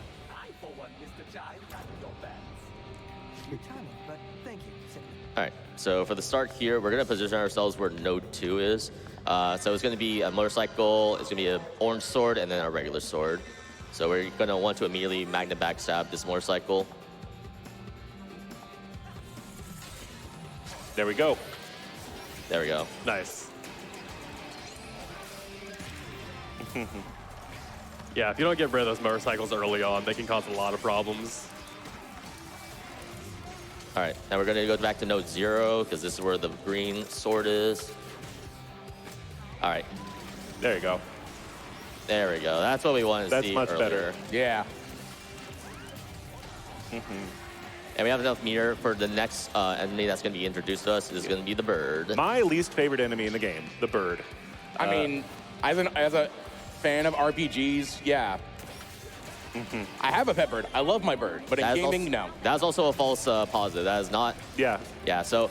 birds don't go down that easy in this game. Yeah. Oh, I missed my thing. All right. I'm just gonna dodge this. I should have waited. That's. There we go. We need to avoid the rhythm parry. It's not like the same time, but Yeah. I just activated the super way too early. I just thought he would stand still. That's okay. But yeah, that's the end of track 5. That's track 5. Nice. Hey, crowd, y'all having fun with this one? Are you having fun? I want to hear if you're having fun with this. Yeah, Oh, yeah, come they on, are. chat. We know you're having more fun. Come on. Yeah. Yep. One step closer to Corsica. Definitely don't have a little bit. Definitely not. Nope. Is everyone willing to take another ride on the 808 train? Yeah. Speaking of, yeah, that's Yeah, appropriate, Good actually. timing. Choo-choo. Perfect. We've got a $8.08 donation from Kale that says, I think you misheard. You need to drop Corsica. I don't like agreeing with Kale, but I'll take it here. When he's right, he's right. We've Yeah. got an 808 No. donation from Blueheart that says, what's up, GDQ? This hi-fi rush is music to my ears. Sending my 808 donation to drop Corsica like the bass. Thank you. Dan Mason as well joins in and says, every good song needs a good drop, going towards dropping Corsica. We've also got Sly Dante that says, sorry guys, but this 808 is still going towards catching Corsica. In a killer rhythm action game such as this, the only thing that should drop is the bass. And then one more, we've got Blue Hoot, another 808 saying in evil voice, drop her. Where are we at with that? Yeah, absolutely. Happy to give you an update. We are currently at $736 for Let Her Fall, and Catcher is in the lead with $1,260. It's catching up. It's catching up. It is making progress. You have about the rest of this track and then a good chunk of the next track before we have to make that call. So droppers, let's go. Is it you catching want it- up or just catching her? No, we want a drop. We want the drop here. So let's go, droppers. We need to hear you. Get on this train with us. Oh, I see, because you're in the paint. I see what you did there. So when we say parry the world, we mean parry the whole world, including construction signs, apparently. So what all can we parry in this game that we've seen so far, or stuff that you could have seen? It's actually quicker to say what you can't. So you can parry enemies, you can parry environment, you can parry construction signs. You can parry the volcano. We skipped it, but you can parry the volcano. It's fairly much you can parry almost. You can parry nothing. We just saw a whole bunch of parrying the air for the track 4 skip. So Pretty much anything that's going to do damage to you outside of like falling into a lava pit or something like that, you can parry. and you should parry, actually. It's not just for swag, although it is a very swag move. It does have a purpose here. Yeah, and you can definitely parry these. And so some of the upgrades that we bought earlier, so as long as you parry and your partner is available, you'll have a timing there with the blue circle. And then your partner will come in for a really short attack. But the other benefit behind that is that their recharge rate is significantly shorter. This whole thing just reminds me of, I think, the Sayu fight in No Straight Roads. No. The massive amount of parrying that we have to do. Yeah. And right now we're, so it's kind of hard to say how this specific course works because it's a little finicky here and there. I'm fairly convinced it's just an auto-scroller. So the two sword enemies are going to jump down first by themselves while the blue crushers throw explosive barrels at us, but they're going to miss us entirely. And on cooldown, we're going to use Peppermint to try and destroy one of these bots. And if memory serves me correct, the one behind me should be dropping soon, yep.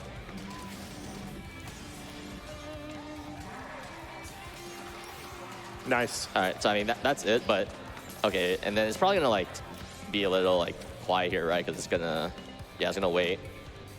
And then the results screen, yep, there we go. There so it yeah, is. I'm fairly certain that's Nice. just an auto-scroller. So there's nothing like too huge. This whole entire track is an auto-scroller. So this is the halfway point of the run, and it's like a pretty calm part.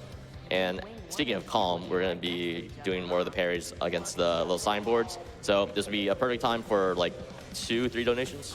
Absolutely, I got you covered. We've got a $50 donation from Polarity Bear that says, Hi-Fi Rush was probably one of my favorite games that came out last year. It was an absolute steal for $30, so I'm happy to try to make up the difference for what it's worth.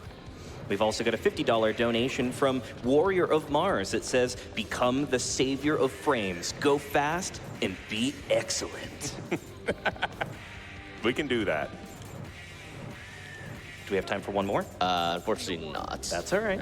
Okay, so this is the last course, and this is, again, just another auto-scroller, but the mechanics are a little different here. So, Corsica is going to activate some brakes onto the lift right here. And so the way we break these lifts, you can see it has a little bit of the Z. We have the So you have to wait for this prompt for Mac in order to actually hit the lift. If you call Mac as soon as it says start, then he's going to do his regular ground pound attack, and so you're going to waste like 4 seconds just waiting for him on cooldown. And so the whole theme for this course is that there's going to be waves of enemies that spawn, and the course is going to keep activating the brakes. But as long as all 3 brakes are destroyed, then the level ends, and all enemies on the screen will disappear. Yeah, You will see a timer for when the brakes come up.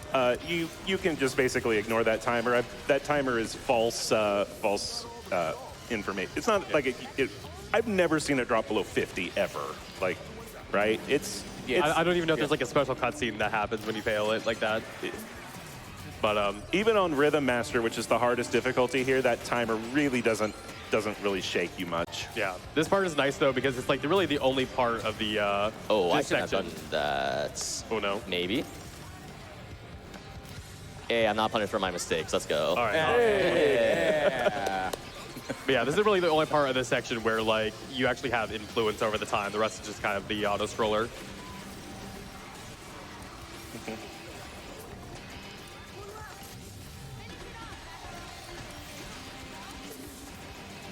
All right, one last call of Macaroon, and There it is. Yeah, Nice, that's actually nice. very nice and calm level.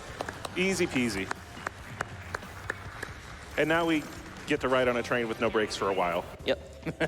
All right, and this brings us to track 7, and if you notice from track 5 on, or like track 5 through track 7, you have no time to go to the overworld unless you exit out. So we're just going straight through this, and we're going right into another fight. So. And it's this arena where you start to realize, oh, we're starting to get a little difficult here. Yeah. Because we have a brutal, we have a big tank, and we have a big orange sword, all in the same arena. Combat here kind of shifts a little bit in flow. It's now about recognizing the pattern in which to pull everything out, because you need this. You need to hit the tank with Macaron while still juggling all of your other attacks, so that you can still wipe the floor. And Moist just showed you exactly what that looks like. That was a really good fight. Yeah. Yeah. Yeah, give it up. Give it up. Yes, yes. Yeah, and then so we're gonna have some more platform here. This was also another one of like the early skips Yeah. down. There's supposed to be like a lot of like roundabout platforming to get up here, and Moist is just gonna try and skip a lot of that by finding this tiny little out of bounds spot. And if everything goes right, Ooh, okay, that's Oh. fine. Nah, I just. Oh, where am I? It's all good. I'm here. Okay, that's fine. That's not the worst reset point. So it is important for everyone out there. I'm not sure if you're watching it in the down here, but I want to make it very clear. The coffee machine is no longer working. Yes, this becomes important later. Yes.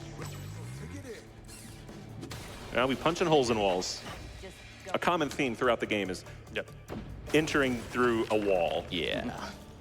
It's fine. They can pay for the damages. Yeah, Oh, yeah. Think of all the finances that we didn't go through for track 4. So it's true. We Yeah, got so good much point. budget left over. All right, so now they're going to do a bit of exposition here. We're going to come up to a really short course 2 fight, because it's only going to be 3 enemies in a very condensed space. And then from there, we're going to attempt to skip the next 3 courses that come up. So again, we're going to Sour and Peppermint first, just so that we can get the damage going.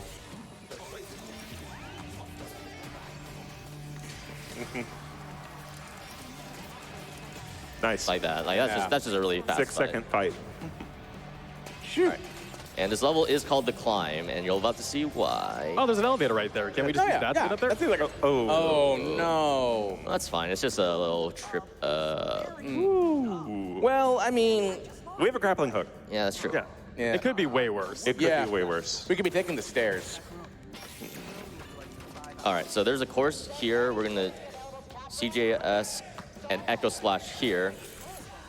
Oh, the angle's weird. I might not hit it. Oh, wow, I did, okay. And then we're gonna do another CJS, and then we're gonna dash heavy. And then we're gonna trigger the 2D section. Oh, no, that sucks. Nah, I'll just play the fight.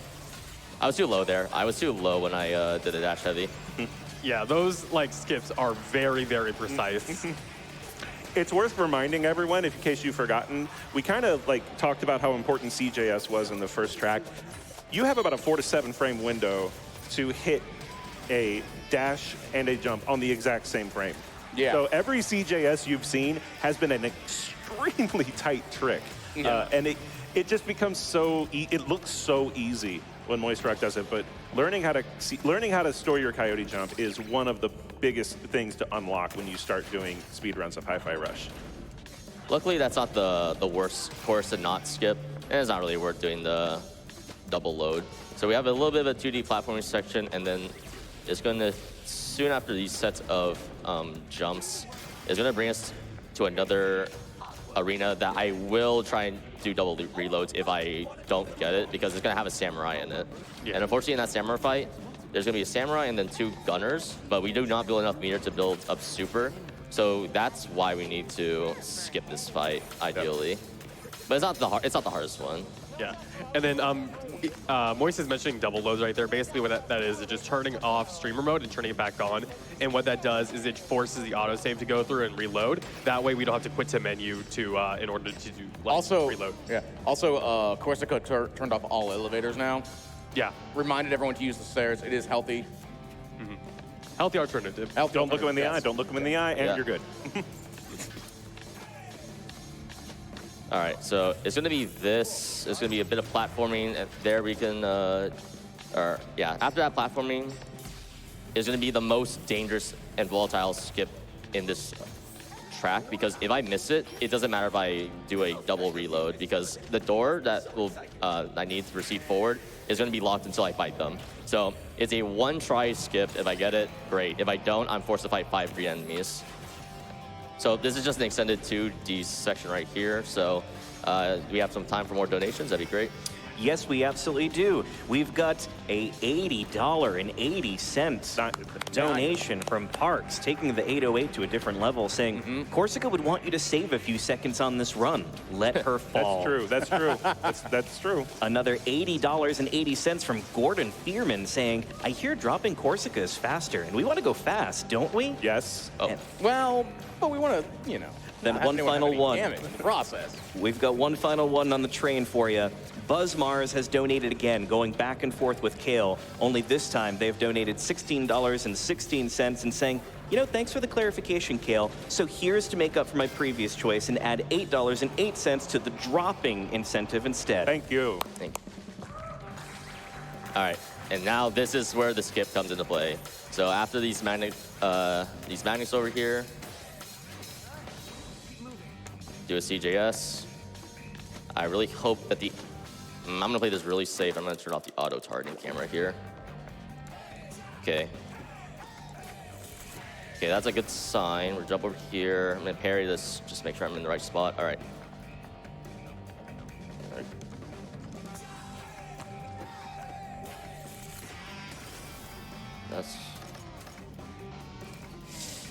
We're good. Nice. Very good. Again, if you don't look them in the eye, they can't see you, and you don't have to fight them. Exactly. Yeah. Make sure to turn the auto target back on if you need it. Let's go. Come on, let's go. Let's hear it. Yeah. Yes.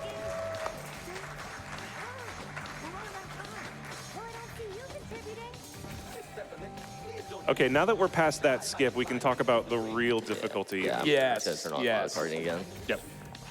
We're getting close. Oh, man. The defining part of the run, if I need to be clear, and I mean that sincerely.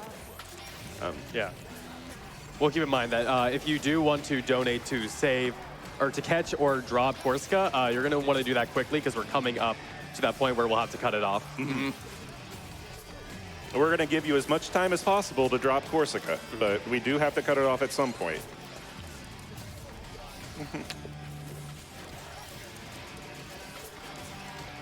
So. This is a really annoying arena because it's really big, and those flybots spawn sort of all over the place. So. It's not just the flybots, it's just the gunners, and they're just running around the entire field. So, like, you can't really predict it. And you have to focus the motorcycle first, just because, again, you don't want him to throw the spear to give everyone the shield. And this is Salamander, or Lizard, whatever you want to call it. But he's not that big of a deal. So, immediately right off the bat, just grapple to him.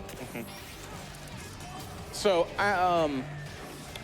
this boss, to me, kind of looks like a Pokemon. So, Are we going to eventually throw a Pokeball at it to finish the fight here? Not this one, but there's going to be plenty of opportunities to deal with the lizard fight. And again, that's another rhythm parry that we're getting past. It's a short one, so it's not nearly as big a deal as Samurai Bots, but every rhythm parry we get past is a good, decent time save. And this run has so long, and we get so many of those types of enemies that every rhythm parry we can get through is a time save. Yeah, so at this point, the run is... We have a lot of skips in the run. I think at this, like, I would say maybe 50% of the courses are skippable now, especially with the track 4 large skip. But like you would think, like, you know, maybe 10 seconds out of like a 2-hour run isn't that huge, but no, it is. Like every single mistake that happens is like really costly because the margin for error now for the for like a PB or just for having a really like sub 2:30 run is pretty large. And right now the world record stands at 2 hours 10 minutes, and that's even with mistakes. So.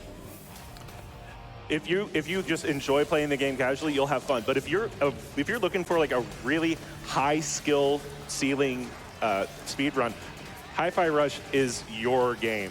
Like the skill ceiling and the opportunity to do a lot of really small but additive time saves over the course of a long run is a really, really gratifying thing to play in a speed run, I think. And like we were talking about earlier, the Discord, like there's a plethora of communities that have come together for this. So you can always kind of find your connection in the Discord, and it's really good. You know, we all kind of help each other out, and we have any questions or anything like that. There's always someone to say, try this, do this, you know, help me with one-on-ones or anything like that, and make sure that we can, if you feel the need to learn or want to know more about the ins and outs, you got the Discord there for really any type of assistance. And if like this is like too long of a category for you, then there are ILs which could range from like, you know, a few minutes to like a half hour. There's like Rhythm Tower, which is about an hour and just like a lot of combat focus rather than glitches. So there'll be something for you. Yeah. And not all of them are like really, really like tech intensive. There are some that are just play the game as well as you possibly can. Yep. Which, speaking of, I mean, look at this. This is amazing work being done here. I missed it. That's fine.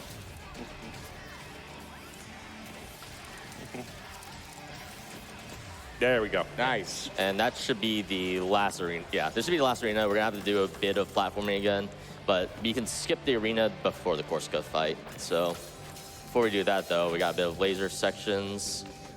And I think we have a time for a few, maybe like 2 donations. I got you there, Moist Rock. We've got an $808 Let's go. Let's go. From Ski Gloves. And it says, Mr. Chai, I have figured out the donation system and snuck in undetected. It would not do for our future friend to be injured, so I have made a donation on your and Miss Peppermint's behalf. Definitely not cinnamon. Thank you for that very generous donation. Yes, thank you. That's awesome. Thank you so much. We've also got a $50 donation from Diva that says, hey, GDQ, had to donate for the most fire game of the year and our most speedy boy. Much love from the High Rush speeding community, and rock on. All right, you see the sign. Do not disturb, knock, and you will be transferred. If that doesn't tell you we're coming up on something big, I don't know what does.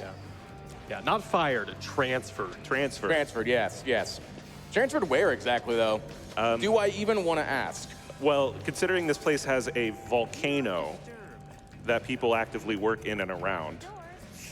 Yeah. Yeah, that's actually a very good point, yeah. Also that right there. So the arena that we're skipping before, like right behind us, that's, I wouldn't say it's like a hard arena, but there's, I believe, 2 blue tanks that spawn. There's gonna be like 2 salamanders, so it's like, there's no reason to fight that. So just do a few CGSs, or just one, and then you can just dash along the edge of the eggshell, and then you can just run along the scaffolding. So also, this is a big air duct. You don't, this is, I mean, if you work in HVAC and you see this, I'm sorry, but this air duct is 12 feet tall. It appears. Bruce Willis would be All right, Moist, how you feeling? You good for this? Oh, yeah. I'm ready. I'm ready. This is the hardest fight in the game. I will say the incentive is coming up for to cut off. All right, we're good. Good start. Good start. Good start. Yes. And at this point, this is just all scroll, so I would say get in those last-minute donations if you can. Can we get a couple of donations in the meantime? Yeah, Yes, for sure. yes, yes. For sure. All right, we get a $50 donation from Maroon Marauder that says, donating during my current game of the year, Hi-Fi Rush. Excited to see what kinds of speed tech have already been discovered. Rock on, GDQ. Got a $50 donation from Lightly21 that says, loved playing through Hi-Fi Rush earlier this year, and I'm so excited to see this run. Make sure to catch Corsica later. If someone wants to help us with drop, you got to do it now. We got to do it now. Got a $100 donation from Anonymous that says, such a fantastic game. Really glad to see it being run at SGDQ already. Who's the runner's favorite character, and why is it Corsica? Favorite character, gameplay-wise, Mac. Favorite character is Corsica. Yeah. Corsica's just awesome. Do you have a few more? Yes. All right, we got a $25 donation from Gib Girl that says Hi-Fi Rush was easily my favorite game of 2022. Glad to see it being destroyed in SGDQ. Save the Corsica, drop the frames. And we get a $50 donation from Kurzmush that says pet that speaker cat 808. Yeah, that is true. We can actually pet AOA. We've also got a $25 donation from The Big Wah that says, so, I have to ask, is 808 soft like a cat or hard like a robot? That's a great question. Wow. Big Law right here with the, yeah. I'm pretty sure soft. That's how, like, there has to be like some like synthetic, like. I don't know. Okay.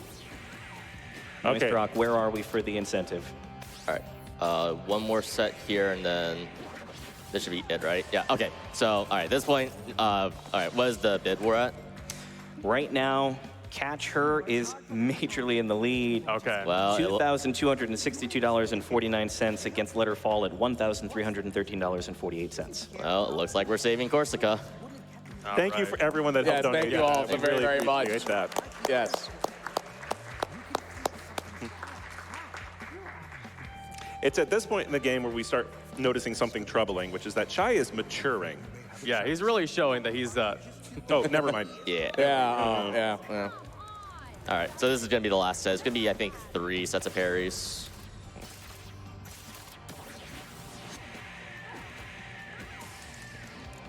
It is important to note also, if you miss one of these parries, I think on easy it's a little bit lenient, but on Rhythm Master, if you miss one of these, you have to do the entire thing again.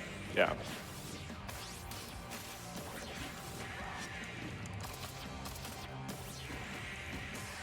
All right. We're making fun of this, but on your first playthrough, this fight is incredibly hyped. Yeah. He really, yeah. It's super fun the first time. You're just like, yes.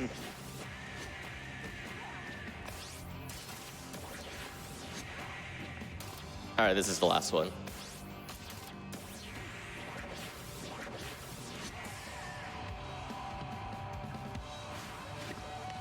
And And there we go. There it is. Yes. we did a good job, guys. Corsica is not going to get hurt. Yeah, we're not gonna. This Save her is from any. Yeah, she's all good. harm. good. We're No good. harm is going to go to her. Unfortunately, we're not going to see exactly what we're leading on to, but yeah. Also, just a little fun fact. So the reason why we kind of like are heavily favored towards dropping her is because if you drop her, not only is it comedic, it does save 1 second. So that 1 second could honestly... the most important second. Yes, in the game. Yeah, it's the most important second of your life, so you might as well just drop her, is all I'm saying. It's a good thing that we caught her, though, so she's not going to be in pain. Oh, Where's wait. her arms? Yeah. So she's a robot now. Wait, when did that happen? It was during one of the boss fights. Yes, there was this huge set piece that we accidentally skipped through. So Yeah. All right. it's not required for the game, but they put a lot of money and effort into that set piece. All right, so now Yeah. we're like in the final stretch of the game now. So track 8 is another heavily skippable track. So I'm gonna go for something called museum skip, but there are gonna be 2 versions of the skip that can happen. So I'm gonna attempt to go for the extended version that can go way beyond bounds. If I don't get the trick I need, it's fine. It's not a heavy reset point like track 3 because there are alternate skips that we can do within the building afterwards. Yeah. I will say that while we all love Corsica as a character, personally, I have to go off and say that the Mimosa boss fight we're about to see here is one of my favorite boss fights throughout this entire game. Yeah. Also, speaking, what food or object is Corsica named after? Like in terms of like, you know, how chai is like a T and stuff like that. I know it was something like an island, but I honestly don't know. I think it's like a specific type of tea, right? I think it is a specific type It's of spelled tea. with like a C instead. Possibly. Yeah. And I then don't know. Mimosa's a little bit more of an obvious one. Obviously, yes, Breakfast. yes. Wait, so does that mean we're still in the breakfast block? Are we? If Mimosa's, you know, for that. Yeah. We also glossed over, but we now have Corsica as a partner. So her main thing is she can get rid of those flames walls for a temporary amount of time and power up generators.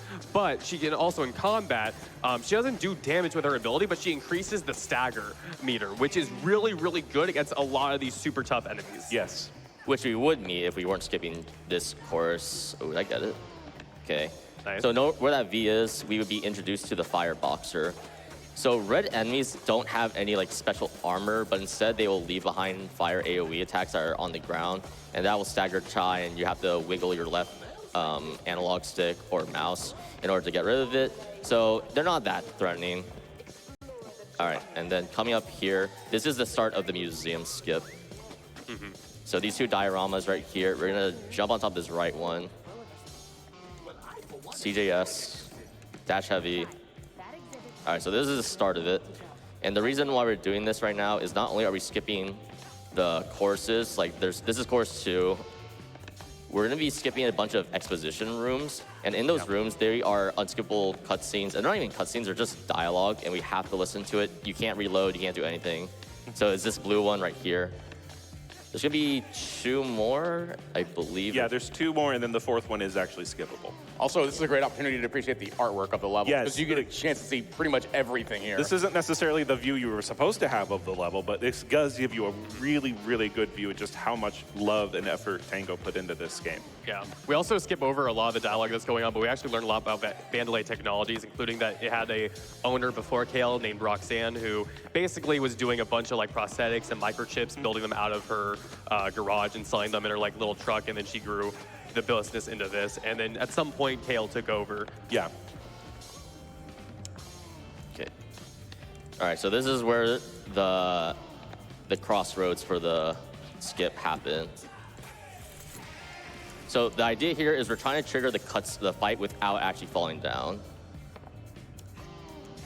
Okay, I fell down. That's fine. So we're just gonna go with, this is the slower strat. So we're falling way out of bounds, so it's going to deload the level.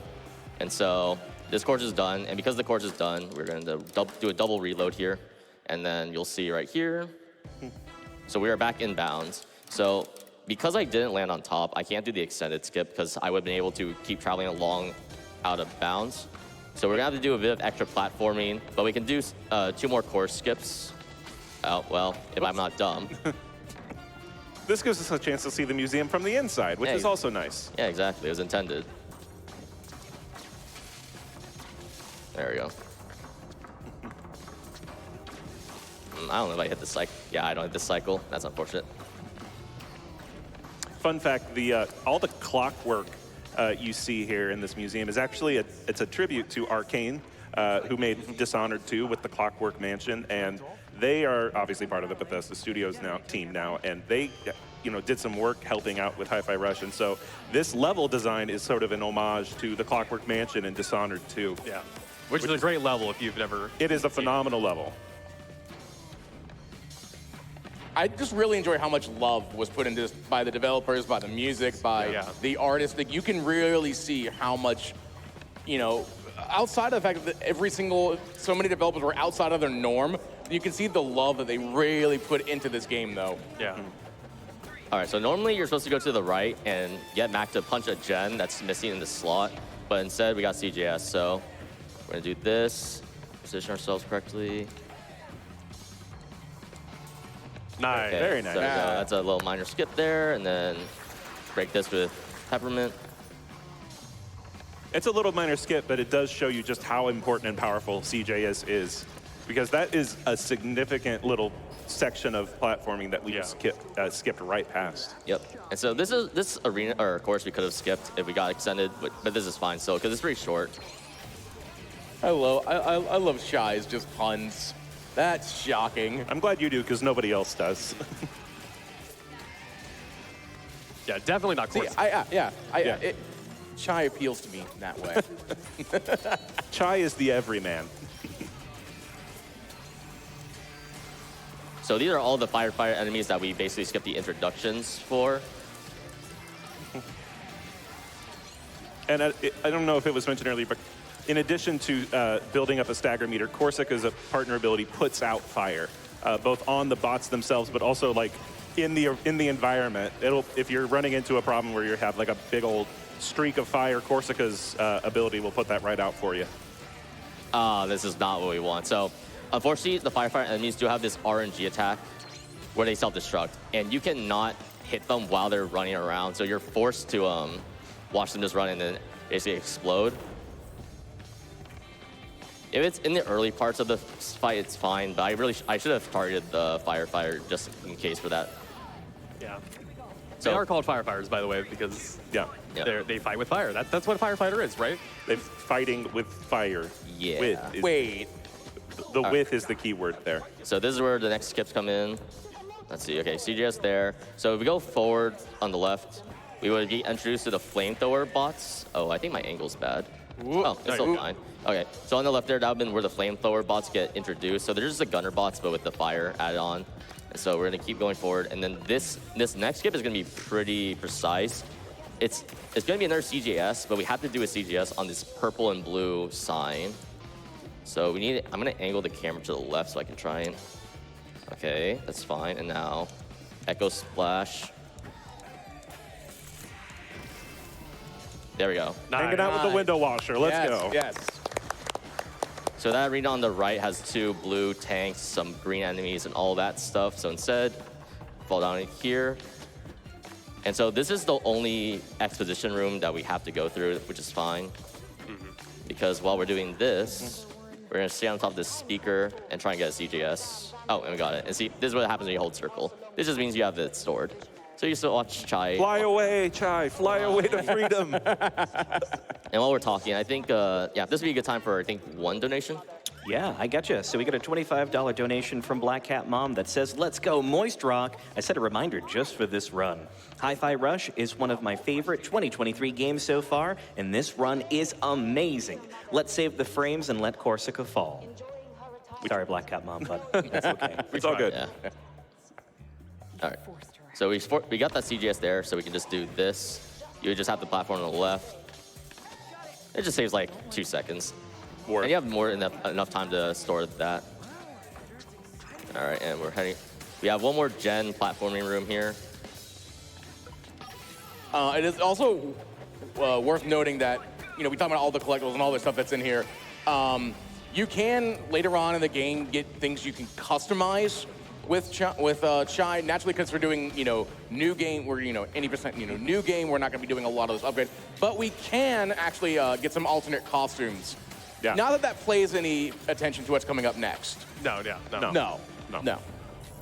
Like, I think you get, like, the hospital gown at the very beginning of the game again. Yeah, you can get that, yeah. Like, very small ones You like get that. a few like shout outs to like Evil Within, like some jokes like there. You get some like cross boss cosplay. This, by the way, is my least favorite arena in the game to play.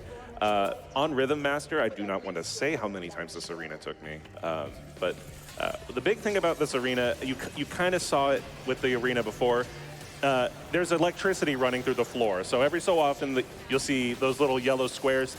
That's a sign you want to get out of the way, because of all the things you can't parry in Hi-Fi Rush, you can't parry electricity, apparently. You can parry a volcano, you can parry construction signs, you can parry air, but you can't parry electricity and you can't parry fire. Yeah. You can parry a volcano, but you can't parry. Well, to be fair, Oh, he's man, that fighting with sucks. a magnetic guitar, so... Yeah, okay, you know what? Yeah, that's that's fair. actually a good point, yeah. Like, That a he can't- volcano that he doesn't doesn't- conduct A electricity. mechanic guitar that he doesn't know how to play. Yeah. Ah, all right, whatever. That's fine.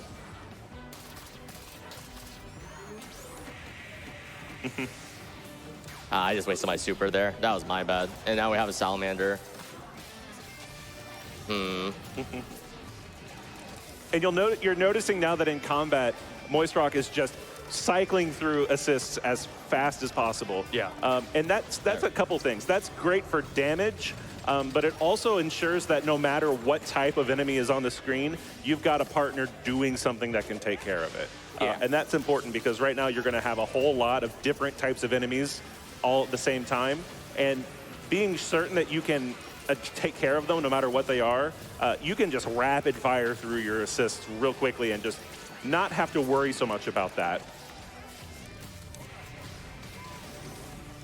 There we go. There you go. Nice. Nice, nice. Good fight. I hate that bird. Yeah, no, this course is by far, like, I would honestly say it's one of the hardest ones in the game. Yeah. And of course, he gets a triple S on Triple it. S, yeah. Of course, yeah. It took a bit of damage, though. All right. So that's track 8 right there. There we go. It's not too long. I think it's like maybe like 12 minutes, right? Oh, 11 minutes, Even yeah. better. Hey, not bad. All right. So this track is track 9. So this one is dedicated only to the Mimosa boss fight. So there's only a little bit of platforming. It's not that big of a deal. But you'll see later on. Mosa's on. There we go. This is a very intense platforming section. Yeah. So lore-wise, what goes on right now is we actually learned that Peppermint is the Peppermint Vandalay. So that's what her real name is. So she's actually the brother of Kale. That's why she was. So yeah. what you're telling me is that that's her actual name that someone named her. Yeah. Peppermint Vandalay. I think it rolls off the tongue really well. Hold on, wait, what? Hold on a second. Oh, wait, this is important. Yeah. We're left shark. Oh, yeah, left shark, yeah. Shark, yeah. Culturally relevant left shark here. Yes. You know, we were mentioning like how Moise is doing a lot of parries, so of course they're gonna have a Katy Perry reference in there. Yeah, Of course, yeah, there it that is. makes it, yeah. There's no time to be subtle. You're welcome for all of you that appreciated that joke. That was Yes. especially for you. And now the Mimosa fight, which is awesome. Yep. Actually, there's one little bit more platforming section. Yeah, this section right here, I always fumble on the jump pad because I cannot, even though it's like a 4-4 time signature, this is not 4-4 at all. It is a really weird feat, but there we go. All right, and now this is gonna be the Mimosa boss fight. So you're gonna see a lot of assist spams. We're just gonna keep refilling the stagger meter because you can't do damage to her until you fill this up. Also, this song is a bop. Oh my gosh. Yes, yes. He is not cooperating. There we go.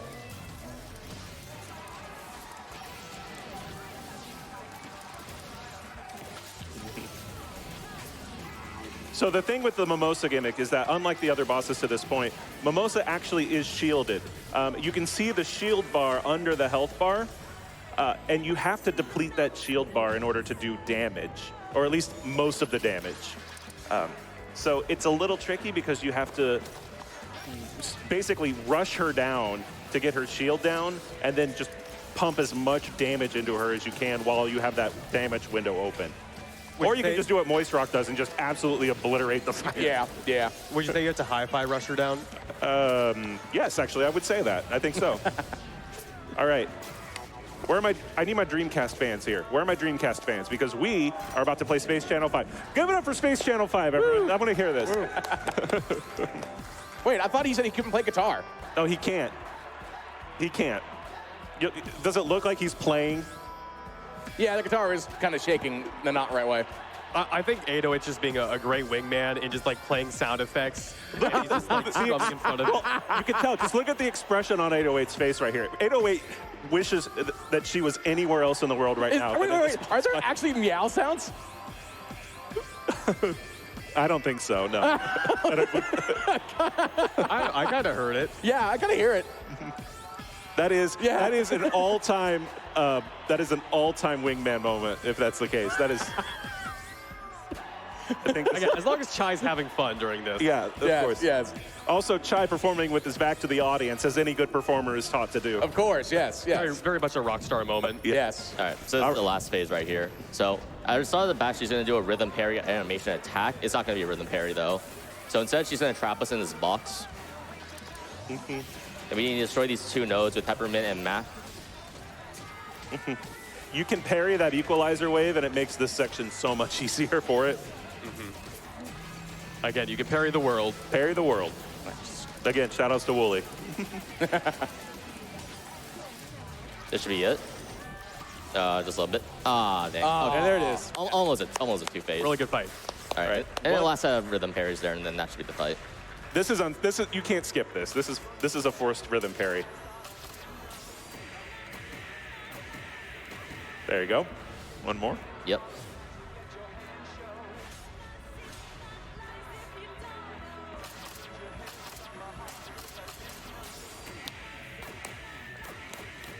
I love how they throw a quarter note triplet in there. There it is. Yep. That's Mimosa. Not too challenging, just a little annoying just because her flight patterns in the beginning are slightly RNG based, so the more she flies, the worse it is for you. You want her to stand still just so you can just build up the meter as fast as possible with some air lights. But it's good nonetheless since Corsica and Peppermint together are able to target her in the air. And just a bit of some dialogue. We can actually just smash and skip through this. And Nice. 450, it's pretty good. And now we're gonna go on to the second to last platforming stage. Although the last platforming stage is gonna go by really fast. But first is gonna be track 10, and we're gonna be going towards, what's his name? Roquefort. Rockford, yeah. Oh yeah, Who is a totally normal boss. Yeah. totally. Yeah. Also, I just skipped there. That's their plan to infiltrate Vandalay's headquarters. And so we're gonna use a cannon to blast ourselves into that tower in that background. Great plan, by the way. I mean, That's as a you do. solid plan. No, Yeah, I mean, yeah. Yeah, so Rockford, the boss is basically like the head of accounting. We actually saw him earlier yelling at Zonzo for spending too much money. He's actually really inspired by Leonardo DiCaprio's Wolf of Wall Street character. Yeah. So Yeah. You'll see the similarities later on. Yeah. All right, so there's You'll gonna be notice- yeah. 3 enemies here. So it's gonna be orange right in front of me. There's gonna be a green sword in the middle, and then just a regular sword here. So I'm gonna do a stomp box at the beginning. Okay, unfortunately I did not get the early hit on this guy.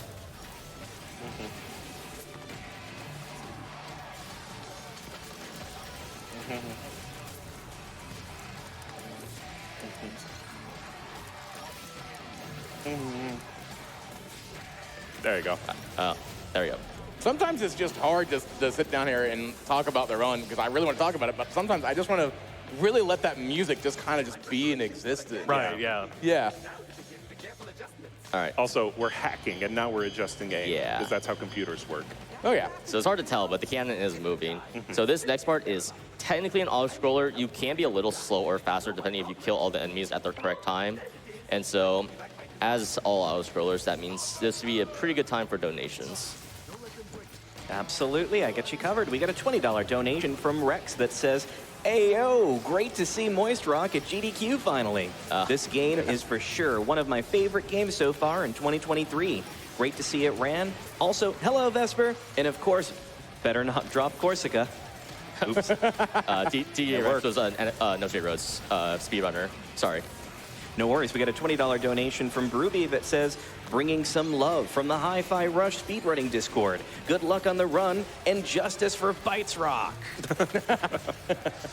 We also got a $100 donation from Toastador that says, absolutely had to donate during my recent favorite game of all time. You're killing it with this run. And really quickly, just help me out with this part real quick, is that the current segment of prizes are going to be closing very soon. At the end of this run, we've got maybe like 20 minutes at best on this. So if you want to go get that adorable big boy Kirby cross stitch that we saw Shout holding earlier, or that stunning Kirby in the Fountain Dreams enamel pin that Flygon was holding, or maybe perhaps the collector's edition of Crosscode, you're going to need to make your way over to gamesdonequick.com, click on prizes at the top of the page, see everything they have, donate, and get in before you miss out on these amazing prizes. You don't have that much time left, believe it or not. By the way, just shout out to those who have been so creative in giving the prizes to us Yes, to give out. thank you. Like, shout out to everyone that's been able to bring that stuff in. The stuff that I see is just. I want that hammer. Yeah. I want that hammer. The hammer, like, I've lifted the hammer. That's why I want the hammer. Also, this is the first, I think, the only instance we'll see of this Firebird. Firebird. If you're a rhythm tower runner, you will learn to hate the Firebird, but this is the only instance of the Firebird in the actual All story. right, I got this set up perfectly to avoid the rhythm parry there. Yeah, that was really nice, good too. Nice. Yeah, so that skips having to do the parry dodges, little cutscene after that. And now we also have to skip this cutscene, which unfortunately, I think this is my favorite cutscene in the entire game. This is a great cutscene. This is a great cutscene, too. Yeah.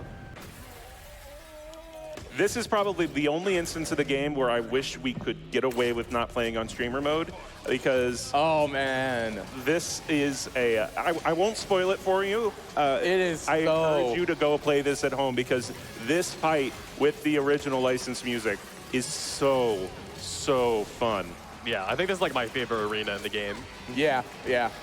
It was like the moment the song kicked in and I heard the beat, I was like, oh, they didn't. They did it. And it was just so for the moment. Also, it's hard. It's a hard arena. Yes, Moist Rock just made that look silly. Got to take out the motorcycle first, as always. Also, I love that it's a food court. We just go straight into a food court, and there are robots at a food court. Yeah. So what does the food court serve? Hamburgers. I think, yeah, and it's... I mean, to be fair, there's like 5 humans on Vandalay Island.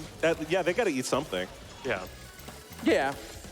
All right, so you see this little samurai guy over here who's a chef. Oh, he's hype. He's vibing to the music. Yeah, he's vibing a little too hard. Oh, no. Oh, no. All right.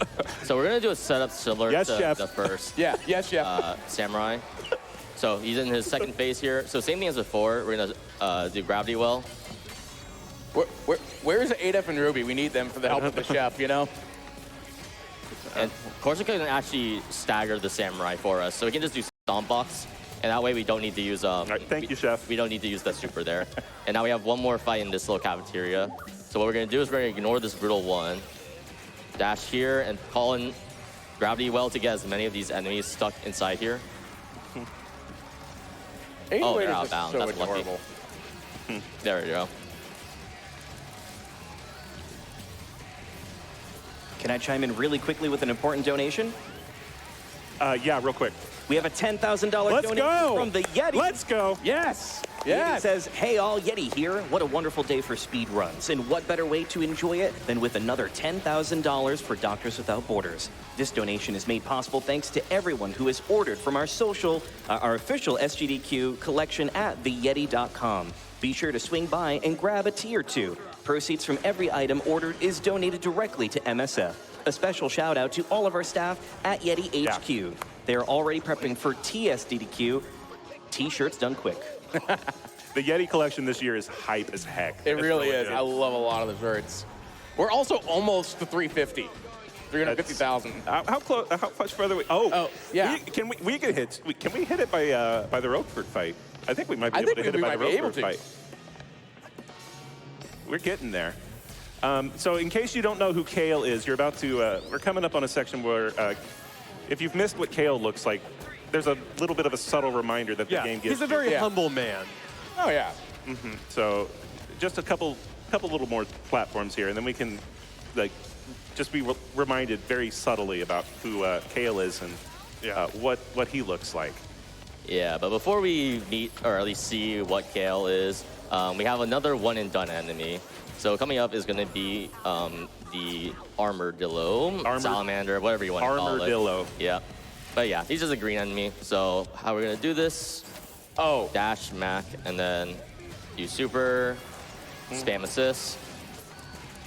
Yeah. This is the Pokemon we throw in the Pokeball, right? Yeah, this is the one we're throwing the Pokeball. Okay. I was looking at it in the intro. It almost looks like it is the Pokeball. Yeah. Oh, yeah. It could be. Yeah. All right, well, this one, at that point, I had to just do the rhythm parry. Yeah, I Armadillo used rollout. It's not very effective. Chai uses quick attack. There we go. Super effective. Oh. Bye, Armadillo. Yeah, you're supposed to throw the Pokeball before you knocked it out. Have you? Kinda. Looks like it's across. Okay, so coming up is going to be the atrium. And I wonder what we're going to see as soon as we open this door. Let's see. Oh, wow. Okay. So that's Kale. Yeah. Oh, okay. Glowing, very sparkly. Very Okay. modest. Yeah, very modest. Gives me like Handsome Jack vibes. Yeah. Okay. So I mean, if I'm in a shopping mall like that, it may, you know, you gotta put something in the middle like that. Yeah. I don't know if I throw myself as a giant statue, but I mean, you know, to each their own. So we're about to do we're going to immediately do a double load after the loading on the bottom right, which is that little MP3 player. So the reason, there's not exactly a reason or we don't know why this works. My theory is that when you do a double load, especially in this section, it will remove all the entities from before. And so that this makes the game focus on spawning everything within this atrium. And when I mean spawning stuff, I mean specifically a magnet that we are going to try and get here. So CGS, we're going to go to where this tree is. Got it. Nice. Nice. Yes, Very good. yes. So that skips two of the courses over there. We are going to go back to the arena where one of those courses are. So we just had to do a bit of platforming where these buildings are. New CJS.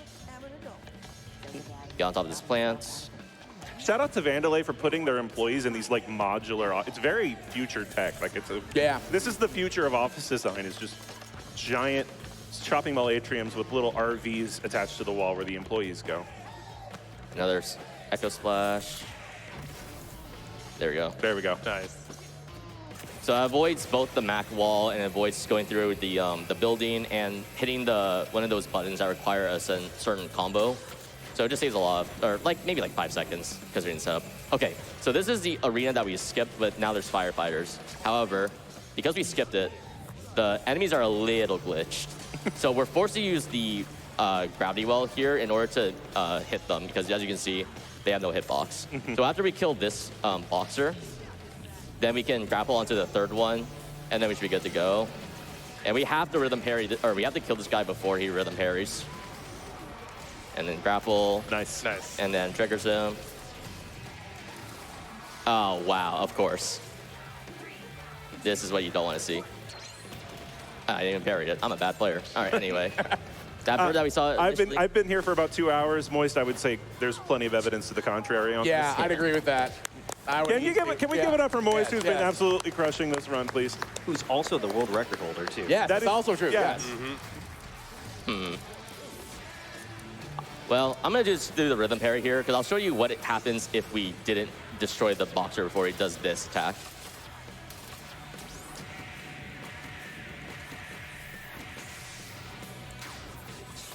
Yeah, so I don't know if you might have seen a glimpse of that, but hold on, yeah, you see that laser? Oh. Yeah, so the reason why we have to why we can't do that rhythm parry with the boxer is because it spawns all the enemies from this courses that we had skipped. So now we need to make a break for it. Yeah. Yeah, this is one of the few times where we actually spawn enemies in, but we actually run away from them. Usually we just avoid spawning them in period and skip it, but here we can't do that. Yeah. Also, we're still considered in a... Who hasn't wanted to punch their boss's head off at one point or another? Yeah. That's not. I do not recommend violence. Well, is Kale our boss? I don't know. It had a very punchable head, though. This is true. Yeah, that is very true. Yes. So we're heading to the accounting department, or I guess the bank where they keep all the gold for the company. I guess theoretically we would Oh, be. whoa. Imagine. All right. You cannot parry the phone, unfortunately. Oh gosh, if I could parry the phone at my job, I would parry every single phone call I got. Right. Okay, so obviously this is a huge arena full of 20 samurais. We're gonna fight 20 samurais, right? Well, yeah. Oh, wow, that's a. Awoo. So this is Awoo, Roper. yes. Yes. Now, I would say Roper, even on a casual playthrough on easy mode, he is actually the highest damaging boss besides Kale. So it's I'm just gonna keep using light attacks okay, well, and not get hit there, but yeah. Now I get the Leonardo DiCaprio. Yeah, the wolf. Yes, yes, You got a kid now. yes.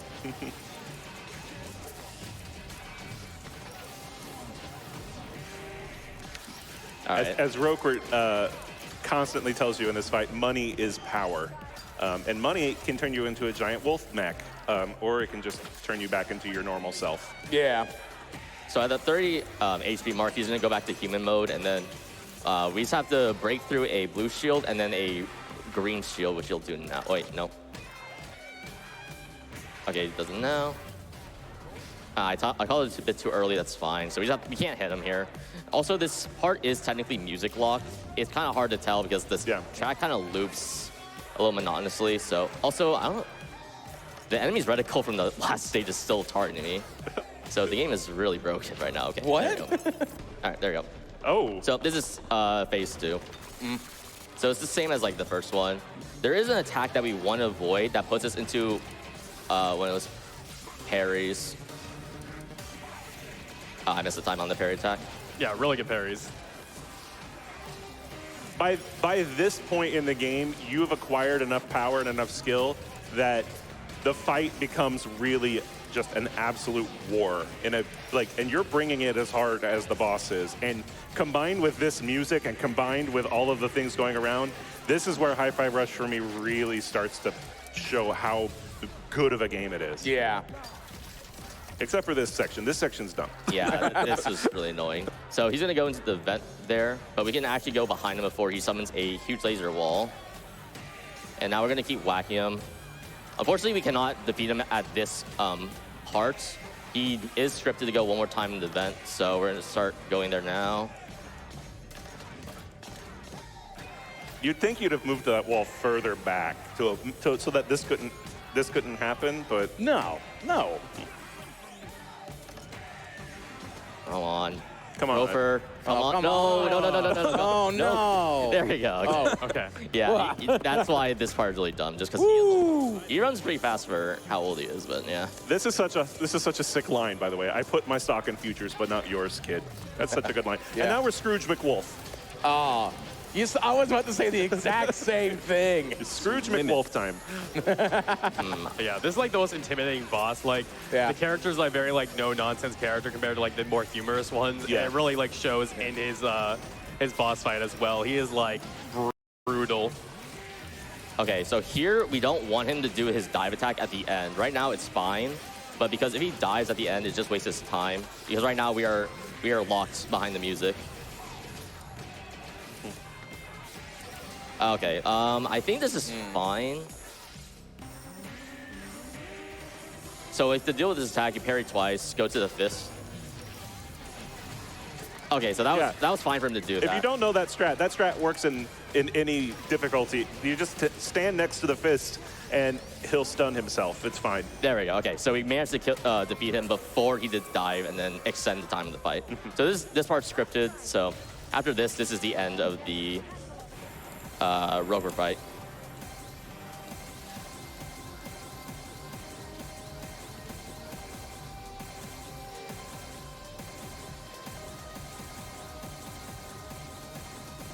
And there we go. That's Roquefort. Nice, yes.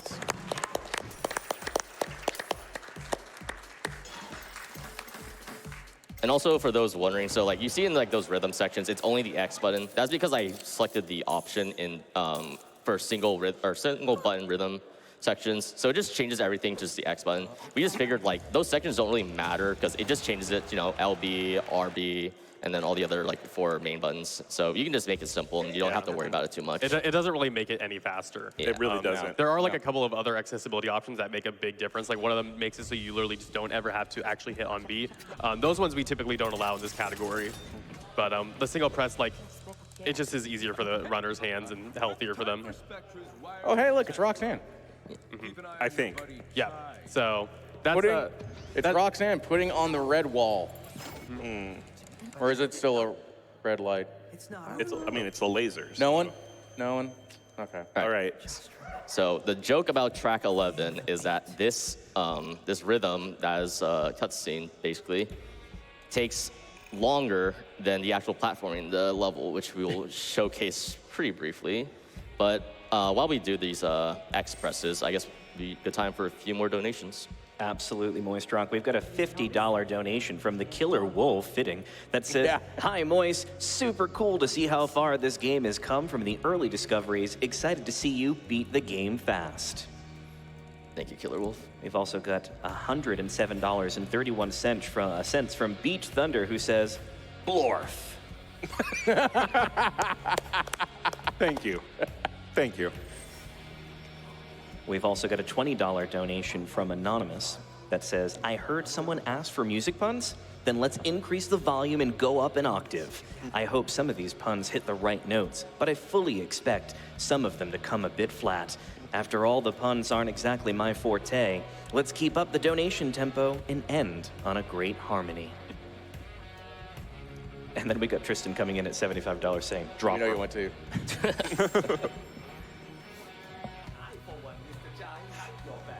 Power of friendship, everybody.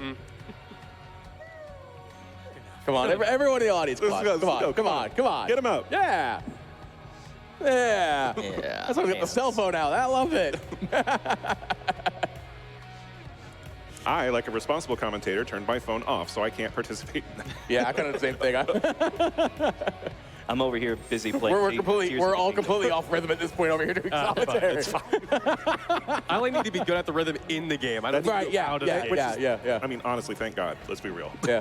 Yeah. It's just somewhat the irony of it all. We're playing, it's a game with a high, big level of rhythm, and we're trying to do this with a nice thing, and we can't even get the right rhythm. We can't even get the All right, this is the last set of rhythm parries, and then we'll finally get to platform for about like 3 minutes.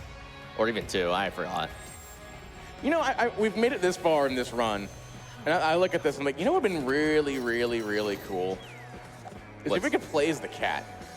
That would have been really cool. That would have been cool. Yeah. Honestly, it would have been like nice, but Yeah. Oh, whoops. So, you guys, I guess if Tango is watching, maybe make some DLC where we play as the cat. Yep. So we got a little bit of platforming here going on. This is going to be some very big skips. Normally we're supposed to be going like all around, and our teammates are going to be helping us out, but hopefully we can get a couple skips. Yeah, I want to try to get this one in. Nice. It's not over yet, so we're going to go on this like. Wow! I'm not going for it again. I joked. It's fine. It's a very small time skip. Yeah. Typically we try and get them whenever we can, but yeah. All You right. jumped the gun on that. Yeah, I should have dashed into. I didn't, or yeah, my dash was timed incorrectly, so that's fine. Yeah. So it was skip this, and the whole point was to go on the light post, jump over to the orange boxes on the left, and it avoided this peppermint cutscene. It only saves like 5 seconds, but I had it. It's the principle of the matter. I know. But Exactly. Okay, so right here, so upcoming is one of the first courses. We're gonna skip this by doing a CJS. Okay, we're gonna grapple once. Drop. Okay, I mistimed it, but it's fine. Because as long as I don't get the jump out, there we go. So this skips the first course. So the trigger for this is if you do the second grapple. And as long as you have the CGS there, you have enough time to jump before you hit the kill zone. And then you can dash there. So we're gonna do Echo Splash. Double jump. Heavy in the air to refresh. nice. Okay, so this is the ending hallway here, so... That's it. That's There a you level. go. Nice. And we saved that one for you to play at home because it's actually a really sweet level. Yeah. Yes. And don't worry about where this robot came from. Don't worry Yeah. about it. Well, it's been there the whole time. It's GLaDOS. Also, don't worry about the missing buildings. Don't worry about them floating in midair. That is all canonical. They're all wizards. Yes. So Yes. you wanted to play as the cat. Yeah. I want to play as the robot. Let's go. Cinnamon mode. Let's do this. Let's go. Give it up for Cinnamon. cinnamon mode. Best jump in the game right here. Also- Yeah. Woo! I'm glad it tells us to jump there. Yes, I would have been yes, able to figure yes. that part out on my own. And now we unlock Cinnamon's special ability, which is a giant laser. Yeah, giant laser. All right, and this is the last parry section. Just another auto-scroller.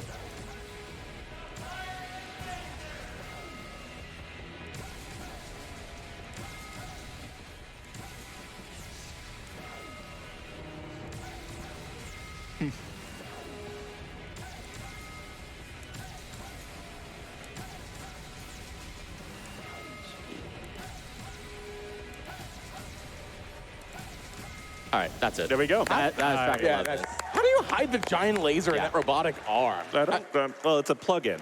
5 minutes, 51. Oh, it's a firmware update. It's a firmware update, That makes yeah. sense. Okay. And here we go. We're on So the this is last stage. This is the last track of the game. Yep, we just need Kale's security key, and we can shut Yeah. down Spectra, the mind control Yeah. system. Should be pretty, it should be pretty simple, honestly. And of course, Kale just looks love the outfit. All right, let's go cat mode. Let's do this. Yeah! We're playing as a cat! This is the power of your donation train at work, everybody. Yeah, let's do this. GT in the game. Yes! Also, if you're wondering why we're playing as 808 right now, is because Chai is basically hypnotized because he's being mind controlled because he finished Spectra's program is finished, but it only takes 2 swipes. So here we go. Bam. All right, and Let's do it. now is the Yes, actual yes, fight. yes. Cat combat, everybody. Yeah. And here we are, the last fight of the game.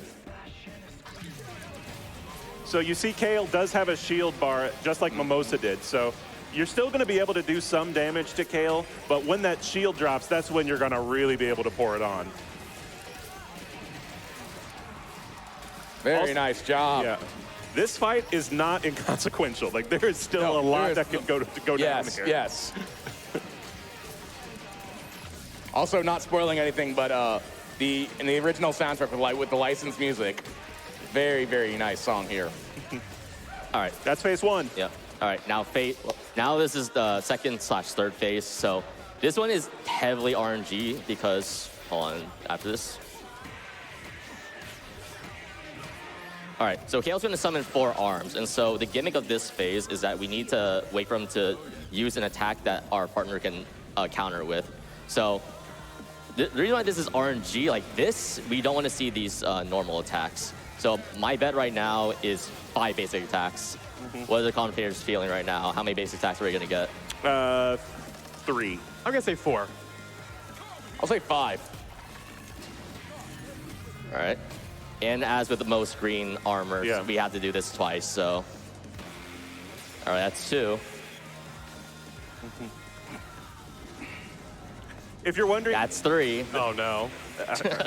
let's stop it there so I can be right, which is important here. But it's important to note that Kale's health bar here is kind of a false flag. You have to destroy all the arms. That's the health bar. Like, there's no... You don't have to... You can't really... That's attack 4. Oh! You can't attack Kale, but once you destroy the arms... Oh, it's only 4. That's okay. Oh. There we go. All right. And there it is. That's phase 2. Nice. One more phase left, everybody. And when is time? Time is on the last rhythm parry, or the last QTE. Yep.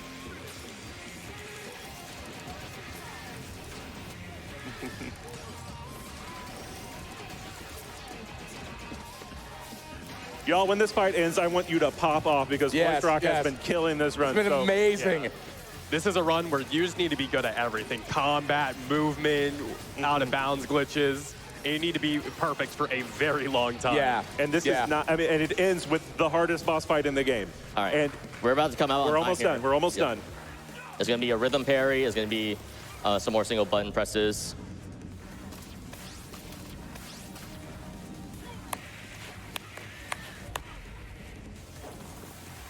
And then we get 1 rhythm with each of our partners.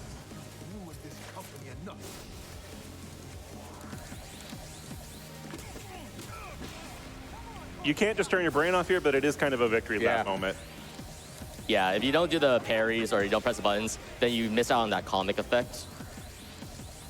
All right, time's coming up very shortly. It's going to be on the last button press. Time. Nice. Let's go. Woo!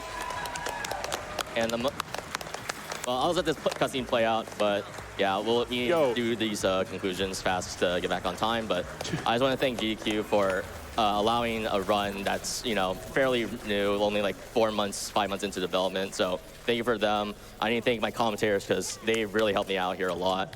And thanks for all. I need to thank the community, Discord, friends, family for the support as well. And of course, thanks to Shion, they are doing the Japanese restream, and they're up at like 3 a.m., 4 a.m. right now. So thank you for that. And I'm trying to remember the French restreamer's name. I'm sorry, I forgot. But yeah, also thank you for your contribution for helping with the French restreamers. Shout out to the restreamers, yes. Thank you. Yes. And one final shout out to Tango Gameworks for making my favorite game of 2023. Agreed. By a mile. Yeah. Yes, agreed. And then just get the cutscene. I mean, the game's basically over, and then it's going to be game's over. It's going to be a credit scene. And before we head off, let me just quickly do one thing. Oh, by the way, we need to do the this thing. Is very important. By the way, this is 2:20:32. Very good job. 2:20:32. Yeah. 20, okay, that's pretty good. All right, 25 minutes under estimate. All right, hold on. Here we go. We got to do the thing. This is post-game, but we have to do this. We have to do it. Wait for it. Yeah! Woo! All right, there we go. That's high fire rush. Yes. Thank you so much, GDQ.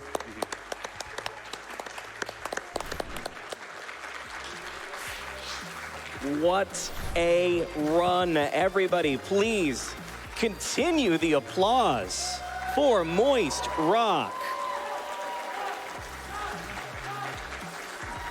That was absolutely phenomenal. Thank you, Moist Rock, for gracing us with that amazing run. We have a $250 donation from SARS that says, always enjoy watching GDQ. Love Hi-Fi Rush. What a treat of a game. Good luck. All right, everybody. We are going to start getting ready for what's coming up next. And in the meantime, relax. Take a drink of water. Stretch a little bit. We're going to just take a quick little break. Don't go away. We'll be right back. There was a PPB. PPB, that's right.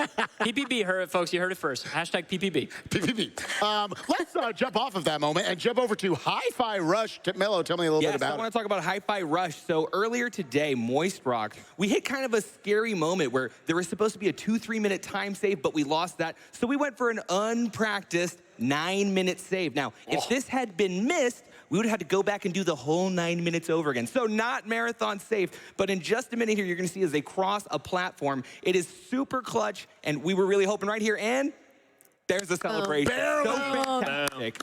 Fantastic. I love seeing the couch just absolutely pop off the background. Yeah. You can tell, like, oh, that was good. That was good. Right. Such a good run. It came in 25 minutes under estimate. And we with Very solid run. They call it an audible. Yes.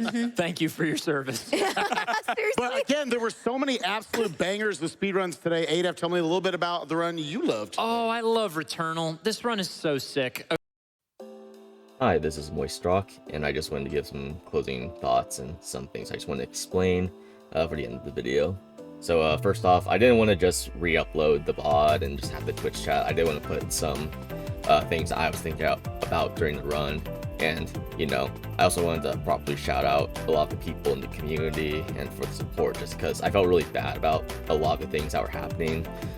So first off, I was really disappointed in myself for missing that track 3 skip. I ended up wasting a lot of time, and not just time in general, but, you know, just from the audience and just for the viewers. I know that probably wasn't a great experience to see. And so just because of that, I knew I had to make that time up somewhere. So I wasn't originally going to go for that T4 extended skip, because that is quite frankly not marathon safe, but I knew I just had to go for something to make up for wasting 5 minutes essentially for that. And, you know, getting that skip, it felt really good. And on that thought, I know looking at like the stream and just, you know, looking from the player's perspective, I wasn't really, you know, that hype. It seemed like I was very serious and monotone for most of the time, and that's just kind of me as a person. Like, I just really couldn't feel that emotion of, like, you know, getting hyped for something like that, just because I was just so in the moment. And so if that's not what you were expecting to see, then I'm sorry, but I just can't change that. Like, that's just not who I am as a person. Like, I'm just so dedicated to the task at hand. And so I just wanted to make sure that I was performing at my best, and if I was going to be hyped, it would just be towards the end. But yeah, there's that. And just another note is that there are a lot of people I didn't really shout out, but of course, Evergloomy, they are one of the OGs, and they really helped out with a lot of the routing, found a lot of the major skips that were crucial, especially for T11. Like, he managed to help skip the entirety of that track, so that was huge. And of course, Prody is another one of the foundations for the speedrunning routes that we have now, especially with the discoveries of both the CJS and the parry jumps. And of course, that's not even to mention the rest of the people who help refine and discover a lot of other tricks, you know, Vareem, Bites, sorry for saying Bites earlier, I know, I'm just really dumb, Mayberry, It's Flowey. I mean, there's just so many people who have contributed to the run, and they found many more skips than I possibly ever could. I've only found that one in T7, the last one before the Corsica fight. But yeah, everyone else, they are more responsible and more important for finding all those skips. I'm just the person who just plays the game and just tries to get it all within one run. So yeah, the rest of the community, they are amazing. They all came out in support. And also, I have to thank the host. The host did a really good job at reading off donations and for finding and picking out the donation from the Discord, because I was really insensitive and I did not really realize how many people would come by and watch and also, you know, donate. So I really should have like at least asked or, you know, set up a hashtag, because that one's on me. And of course, speaking of other people to shout out, I need to give a shout out to my couch and my commentators, because they all did a fantastic job. I gave them all notes to, you know, basically go over. Demonic is just a really good speedrunner and commentator. He was able to help swiftly talk about the lore. That was really great.